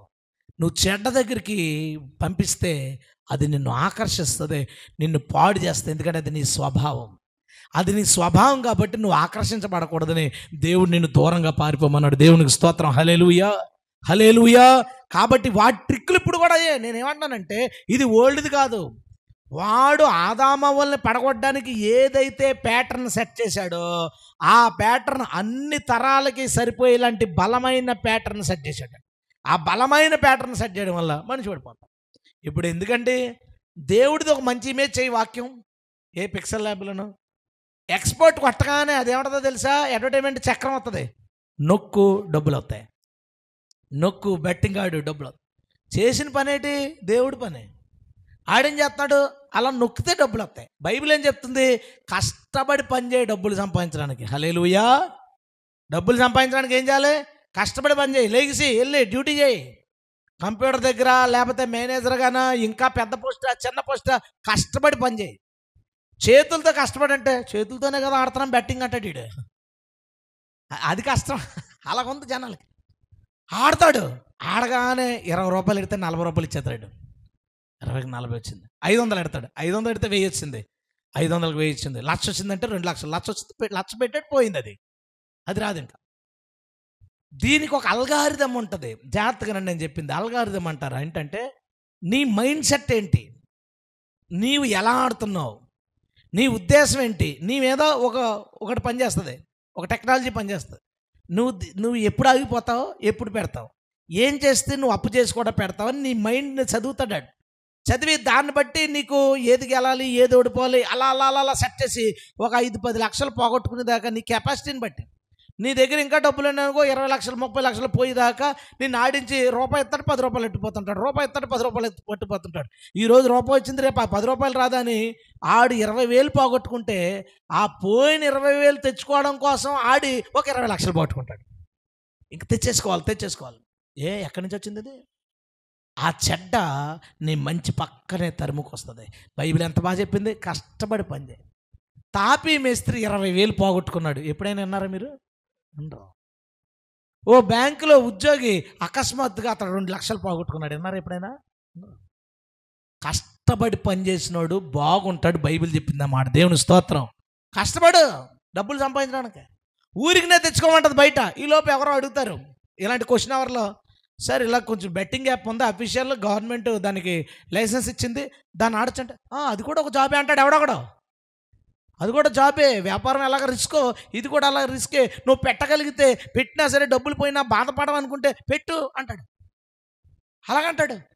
ఆ చెడ్డ నిన్ను నాశనం చేసి నీ ఆధ్యాత్మిక స్థితిని పాడు చేసి ఓ ఆత్మహత్యలు చేసుకునే స్థితికి తీసుకుపోతుంది. ఆ చెడు నీ పక్కనే ఉంటుంది. దూరంగా ఉండు. చెడు అను ప్రతిదానికి దూరంగా ఉండు. ఎందుకు జోదాల దగ్గరికి, పేకాటల దగ్గరికి ఎందుకు వెళ్ళనివ్వరు? ఆ తప్పని ఎందుకంటారు? ఈ లోపల అంటాడు పేకాట బైబిల్లో చూపించి మానేస్తానంటాడు. నీ కర్మ ఎవడేం చేస్తాడు? అది మంచో చెడ్డో ఆలోచించలేకపోతే, ఆ తెలివి కూడా లేకపోతే, ఎందుకంటే చెన్నైలో పెద్ద ఫేమస్ పాస్టర్ ఉంటాడు. ఆ పాస్టర్ గారి కొడుకు ఇంకా పెద్ద ఫేమస్ పాస్టర్ అయిపోయాడు. వాళ్ళ కొడుకు వాళ్ళ కూతుర్లు కలిపి పేకాట ఆడుకుంటున్నారు. మళ్ళీ ఆ వీడియో యూట్యూబ్ ఫేస్బుక్లో పెట్టుకున్నారు. ఏం కాదండి, డబ్బులకు కాదు, సరదాగా అంట కింద. దాన్ని చూసి విశ్వాసులు ఏం అయిపోతారు? సర్పము అంటే సాతానుగాడు ఎప్పుడు గొప్ప వాళ్ళ ద్వారానే సంఘాన్ని చెడగొడతాడు. తెలివైన వాళ్ళ ద్వారానే సంఘాన్ని చెడగొడతాడు. మేధావుల ద్వారానే సంఘాన్ని తప్పుదో పట్టిస్తారు. బైబిల్ ఏం చెప్పిందో అదే మనకు ఫైనల్. దేవుని స్తోత్రం. కాబట్టి మంచి చెడ్డల్లో నీకు మంచి గురించిన వివేచన జ్ఞానమే ఉండాలి తప్ప చెడు జోలికి నువ్వు వెళ్ళొద్దు. అదొక ప్లాన్ అంతే. అందులో నేను వల్ల చిక్కించుకోవడానికి అదొక ప్లాను. చాలా జాగ్రత్త. అపవాదికి సమీపంగా మనం ఉండొద్దు. హల్లెలూయా. తర్వాత ఏమన్నాడు? 6వ విషయం. అక్కడ అన్ని సంగతులు ఉన్నాయి. మంచి చెడ్డలను ఎరిగిన వారి దేవతల వలె, ఏంజిల్స్, గాడ్స్, ఇలాంటి మాటలు ఉన్నాయి అక్కడ. ఏమని చెప్పాడో తెలుసా? అవ్వా నువ్వు దేవతలాగా అయిపోతావు అన్నాడు. ఆడవాళ్ళు మహా వీక్నెస్ డైలాగ్ అది. ఇప్పటికి కూడా ఎంత విచిత్రమో. వాళ్ళు చూడగానే హిందువులనైతే చక్కగా తేరితే మహాలక్ష్మిలాగా ఉన్నావు అంటే దేవత అనగానే ఆమె చూసుకున్న అర్థంలో నిజమే, మహాలక్ష్మిని ఎవడని చూసాడా? అలాగున్నావంటే ఎలా నమ్మావు నువ్వు? అంతే. నిజమే చక్కగా. వాళ్ళు కూడా ఏంట్రా ఏంటి అలా చేసావు, బొట్టు ఎన్ని పెట్టుకుంటే చక్కగా మహాలక్ష్మిలాగా ఉంటుంది. జనాలందరికీ ఏం కావాలో తెలుసా? మనిషి దేవతలాగా ఉండాలా. లేడీస్ ఎలా కనబడాలా? దేవతలాగా ఉండాలి. అందుకే చక్కని డ్రెస్ ఏమైనా వేసుకుని వచ్చింది అనుకో, ఏం పొగడక్కలొద్దు, ఈ డ్రెస్లో నువ్వు యాంజిల్లాగా ఉన్నావు, అయిపోయింది ఇంకా అంతే. ఏం అసలు దేవతలాగా ఉన్నావంటే చాలు, దేవదూతలాగా ఉన్నావు, యాంజిల్లాగా ఉన్నావంటే చాలు. అది ఎప్పుడు ట్రిక్కో తెలుసా? ఎప్పుడో పురాతన ట్రిక్. ఇప్పుడు కూడా ఆడలు దానికి పడిపోతానే ఉన్నారు. యాంజిల్లాగా ఉన్నావంటే అంతే. అంటే నీకు ఆ మాత్రం నీ గురించి నీకు అంత తెలీదా? మన సంగతి మనకు తెలియకపోతే ఎలాగా? చూడండి, గాడ్స్ అని వాడాడు. అంటే ఎందుకు ఆ మాటలు వాడాడంటే, జెంట్స్ లేడీస్ అందరికీ ఒక వీక్నెస్ పెట్టాడు ఆ రోజు. ఏంటో తెలుసా? నువ్వు ఇది చేస్తే గొప్పగా అయిపోతావు, పొగడతా, నువ్వు చాలా స్థితికి వెళ్ళి, అవునా నేను అంత స్థితికి వెళ్ళిపోతావు, అవును నువ్వు చేసావంటే దేవతలాగా అయిపోతావు. ఆ రోజు నుంచి ఈ రోజు దాకా అన్యులా క్రైస్తవులు కాదండి, అందరికీ మహా వీక్ పాయింట్ ఏంటో తెలుసా? పొగడతా. మీరే మాకు ప్రెసిడెంట్గా ఉండాలండి అంటాడు. పాస్టర్ ప్రెసిడెంట్గా ఉండాలి, అయిపోయింది, వెళ్ళిపోయాడు, ఎక్కేసాడు. మీరు బిషప్ అండి, ఎక్కడదనుకున్న డైలాగ్ ఏదేం తోటలేదురా బాబు. అది మనం గుర్తుపట్టలేకపోయాం. సాతాను గాడు అప్పటి నుంచి ఇప్పుడు దాకా ఒకేలాగా వస్తాడని తెలియదు, గుర్తుపట్టలేకపోయాం. ఏమంటే పాస్టర్ గారు మీరు మాట్లాడుతుంటే, మీరు చెయ్యేసి ప్రార్థన చేస్తుంటే అనగానే ఇంకా చైతం చూసుకుని, నేను మామూలు కాదు. హిందువులు అంతే. బాబాలు ఎక్కడి నుంచి వచ్చారు? దేవుళ్ళు. పూజారులు, మేము దేవుళ్ళతో సమానం. జనానికి దేవుడి స్థానం, దేవుళ్ళగా అవడం అనేది చాలా ఇష్టం మనిషికి. పొగడబడ్డావు, నువ్వు మామూలుడు కాదు, నువ్వు సామాన్యుడు కాదు, నీ టాలెంట్ మామూలు కాదు, అబ్బబ్బబ్బబ్బబ్బా అన్నట్టు చాలు ఆడికి చాలు. ఇక ఆడికి ఏం వద్దు, జాగ్రత్త. రెవరెంట్లు ఎక్కడ పడ్డారు? అక్కడే. డాక్టర్లు ఎక్కడ పడ్డారు? అక్కడే పడ్డారు. మేధావులు ఎక్కడ పడ్డారు? ప్రొఫెసర్లు ఎక్కడ పడ్డారు? అక్కడే పడ్డారు. పొగడత దగ్గర, పేరు ప్రఖ్యాతుల దగ్గర, ఘనపరిచే దగ్గర అక్కడే పడిపోయారు. అది ఈ రోజుది కాదు ట్రిక్. ఆ రోజు అవ్వని నువ్వు తిన్నావా దేవదూతలాగా అయిపోతావు. నీ ముఖం ఏంటి, నువ్వు ఎలా ఉన్నావు, ఎలా అయిపోతావు తెలుసా, దేవతలాగా అయిపోతావు. అరే దేవత ఎలాగున్నారో తెలియదు ఆడికి. కిందకు దోసి కటికి పాసాలు ఇట్టి పాతాల్లో పాడేసాడు దేవతల్ని. ఆడు చెప్పింది ఒక విధంగా నిజమే, నువ్వు తిన్నావా మాలాగా అయిపోతావని. ఆవిడేమనుకుందా తెలుసా, దేవత అంటే ఎలాగో ఉంటుంది, ఎలాగో అయిపోతాను నేను, ఏదో అయిపోతాను. ఏముందండి, ఏముందో దాంట్లో. ఒకసారి ఒక పాస్టర్ గారిని అడిగాను నేను, పాస్టర్ గారు ఈ ప్రెసిడెంట్లు వీటన్నిటి గురించి కొట్టుకుని సత్తున్నారు కదా, ఏమొస్తుందండి అంటే ఆయన ఏమంటారు తెలుసా, నరకం వద్దన్నాడు. సింపుల్గా అన్నాడు, నరకం వద్దన్నాడు.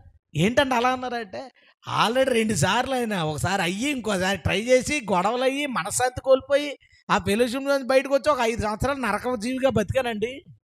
తర్వాత నాకు అనిపించింది ఎందుకురా ఇదంతా అని, ఇప్పుడు ప్రశాంతంగా ఉందన్నాడు. అది తెలీదు.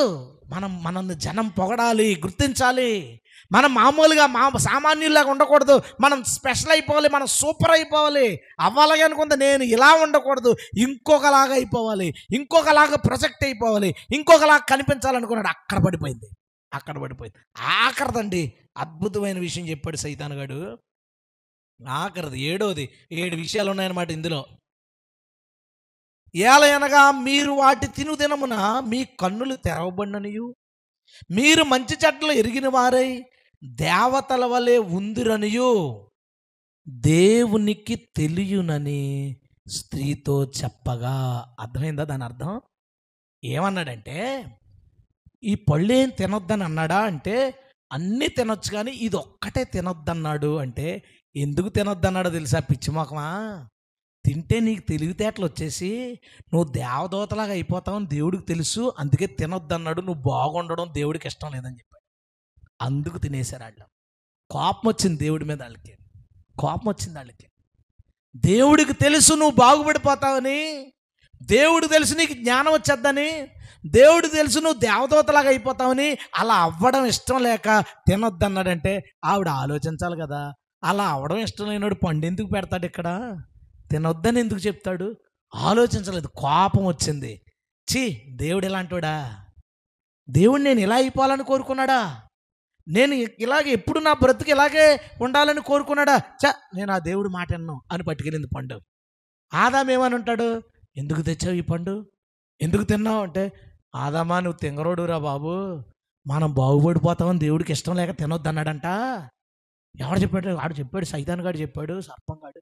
అంటే అవును తిను చూడు, అసలు తింటే మనం ఎంత బాగుపడిపోతాం. తిన్నాడు, ఏం జరిగింది?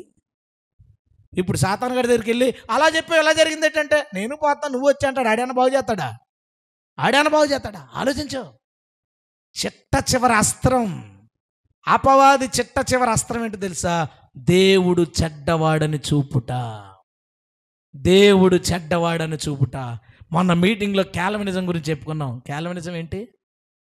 దేవుడు నియంత అని చూపుట, దేవుడు చెడ్డవాడని చూపుట, దేవుడు పాపానికి కర్త అని చూపుట, దేవుడు పాపానికి పరిపాలకుడు అని చూపుటే కాల్వినిజం. అంటే ఆదాం పండు తినాలని దేవుడే నిర్ణయించాడు, వ్యభిచారం చేయాలని మనుషులు దేవుడే నిర్ణయించాడు, మనిషి ఒకటి చంపాలని దేవుడే నిర్ణయించాడు. ఈ భూమి మీద జరుగుతున్న ప్రతి దుష్టత్వానికి కారకుడు ఎవరు అని చెప్తుంది కాల్వినిజం, దేవుడు. మొన్న కలకత్తాలో భయంకరమైన రేప్ జరిగింది. ఆ రేప్ జరగాలని నిర్ణయించినాడు ఎవరు? దేవుడు అన్నమాట. వీళ్ళ యొక్క బోధ ప్రకారం దానికి కారణం ఎవరంటే దేవుడు. గోడగూలి 7 చచ్చిపోయారు, ఎవరు ఫిక్స్ చేశారు? దేవుడు అన్నమాట. ఒకసారి ఒక చోట కవర్లు దొరికినాయి, కవర్లో 145 ఎన్నో కవర్లు దొరికినాయి. కవర్లు ఓపెన్ చేస్తే చిన్నపిల్లల బట్టలు, తలకాయలు, 143 కవర్లు. వాళ్ళ కళ్ళు, కిడ్నీలు, ఇతర అవయవాలు, వాళ్ళకి సంబంధించిన అన్నీ అమ్మేశాడు. మిగతా కవర్లు కట్టి ఒక చోట పెడితే, ఆడు దొరికినప్పుడు ఒకరి విషయంలో దొరికితే ఎంక్వైరీలు చేస్తే ఓపెన్ చేస్తే కవర్లు ఇంత హాల్ నిండా కవర్లు. ఆ చిన్నపిల్లలు 143 మందిని దారుణంగా చంపేసి అలా చెయ్యాలని ఫిక్స్ చేసింది ఎవరట? వీళ్ళ సిద్ధాంత ప్రకారం దేవుడే. దేవుడే. దేవుడు ఒక శాడిస్టు, దేవుడు ఒక మూర్ఖుడు, దేవుడు ఒక నియంత, దేవుడే పాపానికి కర్త. ఇది ఎక్కడదో తెలుసా ప్లాను? అక్కడదే. ఇది దేవుడికి తెలుసు. నీ దేవుడు మంచోడు కాదు. నీ దేవుడు నువ్వు బాగుపడడం దేవుడికి ఇష్టం లేదు. నువ్వు తెలివితేటలు రావడం దేవుడికి ఇష్టం లేదు. అందుకే తినొద్దన్నాడు అనగానే దేవుడి మీద కోపం వచ్చి తినేశారండి అంట. దేవుడి మీద కోపం వచ్చి పాపం చేశారు. ఈరోజు కాల్వినిజంలోకి వెళ్ళిన వాళ్ళు అందరూ ఏంటి అడిగాడండి, మనకు తెలిసినోడు అందులోకి వెళ్ళిపోయినాడు తాగుతుంటే, ఏరా తాగుతున్నావు ఏంటంటే, నేను ఇలా తాగాలని దేవుడే నిర్ణయించాడు అన్నాడంట. సోహన్రాజు చెప్పాడు, దేవుడే నిర్ణయించాడు అన్నాడంట. అందులో ఒకడాడు డ్రగ్స్ దాకా కైనీళ్ళు దాకా వెళ్ళిపోతే, ఏంట్రా బాగుండేవాడు కదా ఇలా అయిపోయావేంట్రా, ఏంటా అక్రమ సంబంధం ఇవన్నీ ఏంట్రా అంటే, ఇదేం మ్యాటర్ కాదు, మన రక్షణ పోదు, నేను వెళ్ళానంటే వెళ్ళిపోతాను, వెళ్ళాలంటే ఆగిపోతాను, ఇదేం మ్యాటర్ కాదు, ఇదంతా దేవుడు ముందే ఫిక్స్ చేశాడు అన్నాడంట. ముందే ఫిక్స్ చేశాడు అన్నాడు. ఈ కాల్వినిజం గురించి చెప్పే ఒక పాస్టర్ ఉన్నాడు, అతని షార్ట్స్ నాకు పంపించారు ఒకరు, అన్న ఇలా చెప్తున్నారు చూడండి అని.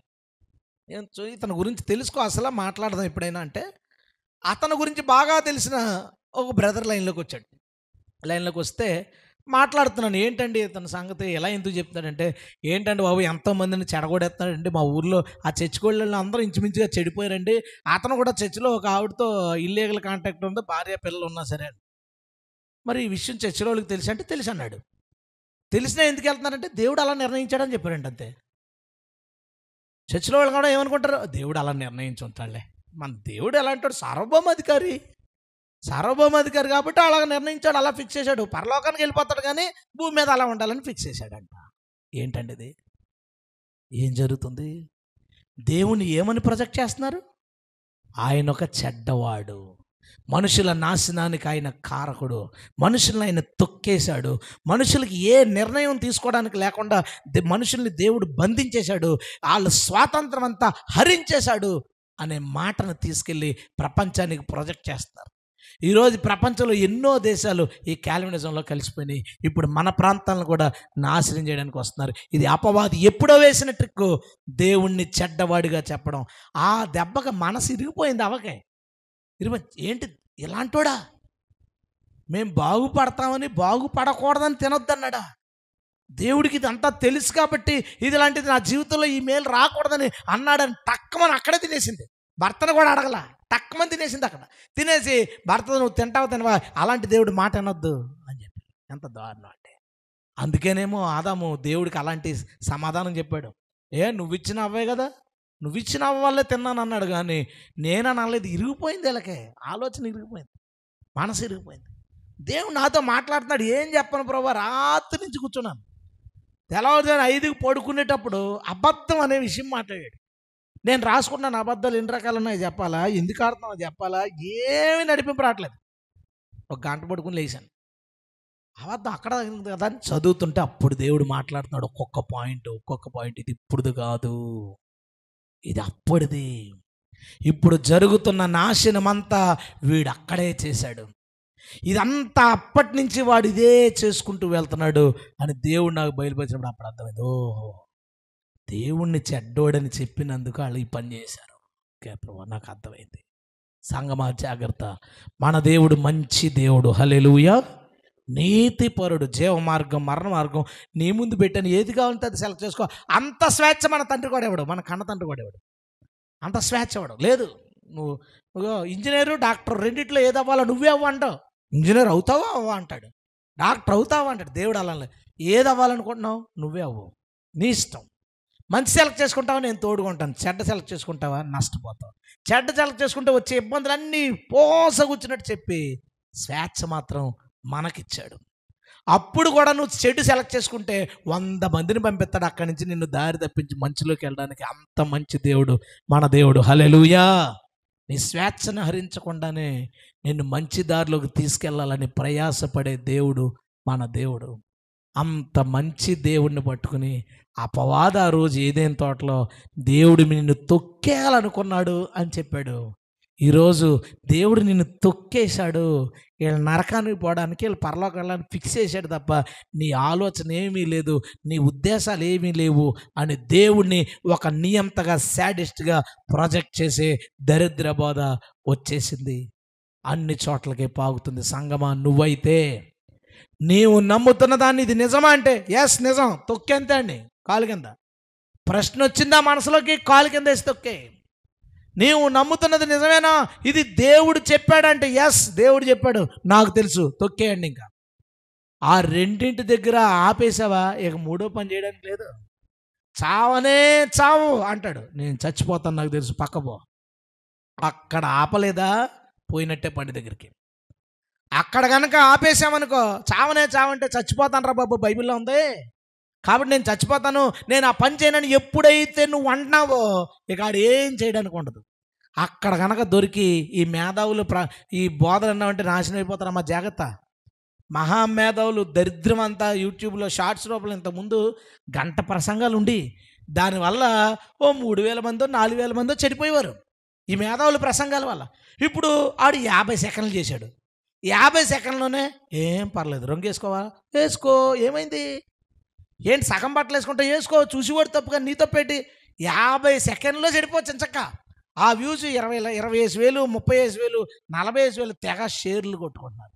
జాగ్రత్త. ఆజ్ఞాతిక్రమనే పాపం.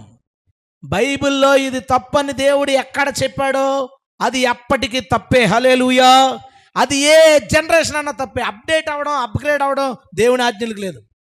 దేవుని ఆజ్ఞ ఎలా అప్గ్రేడ్ అవుతుందో తెలుసా, ఒక వ్యక్తి కొత్త పాపం కనిపెట్టాడు అనుకో, దేవుని ఆజ్ఞ ఆల్రెడీ దాని గురించి ఎప్పుడో చెప్పేసి ఉంటుంది. దేవుని స్తోత్రం. అది దేవుడు అప్డేటెడ్ వెర్షన్. ఇది మళ్ళీ అప్గ్రేడ్ అవ్వడం ఏంటి? నీ అప్గ్రేడెడ్ పాపాలన్నీ ఆఖరికి బెట్టింగ్ పాపం గురించి కూడా రాశాడు. చేతులతో కష్టపడి పని చేసుకోరా బాబు, నువ్వు అలా తెచ్చుకోద్దని చెప్పేశాడు దేవుడు. ఏదైనా నువ్వు ఈ రోజు కనిపెట్టు, దాన్ని 2,000 సంవత్సరాల క్రితం దేవుడు బైబిల్లో రాయించుంటాడు. అది నా దేవుని భవిష్యత్ జ్ఞానం. దేవుని స్తోత్రం. జాగ్రత్త పడదాం, జాగ్రత్త కలిగి ఉందాం. ఎటు నుంచి ఎవరు మనల్ని ఎలాగో మనల్ని దారి తప్పిస్తారో తెలియని కాలంలో మనం ఉన్నాం కాబట్టి మనం తెలుసుకుందాం, మన తోటి సోదరులకి తెలియజెప్దాం. అన్నిటికన్నా ముఖ్యంగా చచ్చిపోతాం అనే పాపంలో ఇంకా పడి ఉంటే ఈరోజు మారు మనసు పొందాం, విడిచిపెట్టు. అది పర్లేదు అని అనుకోవద్దు, ఇది అంత ప్రమాదం కాదని అనుకోవద్దు. మనకు తెలీదు, సింహాసనం దగ్గర దేవుడు దాన్ని సీరియస్గా తీసుకుంటే మనకు ఆప్షన్ ఉండదు, అవకాశం ఉండదు. కాబట్టి ఎంత సాధ్యమైతే అంత దేవుని వాక్యాన్ని మన జీవితంలో నెరవేర్చుటకు ప్రయత్నిద్దాం. దేవుడు మనల్ని పరిపూర్ణంగా పరిశుద్ధపరచునుగాక. దేవుని వాక్యంలో మనల్ని సంపూర్ణంగా నిలవబెట్టునుగాక.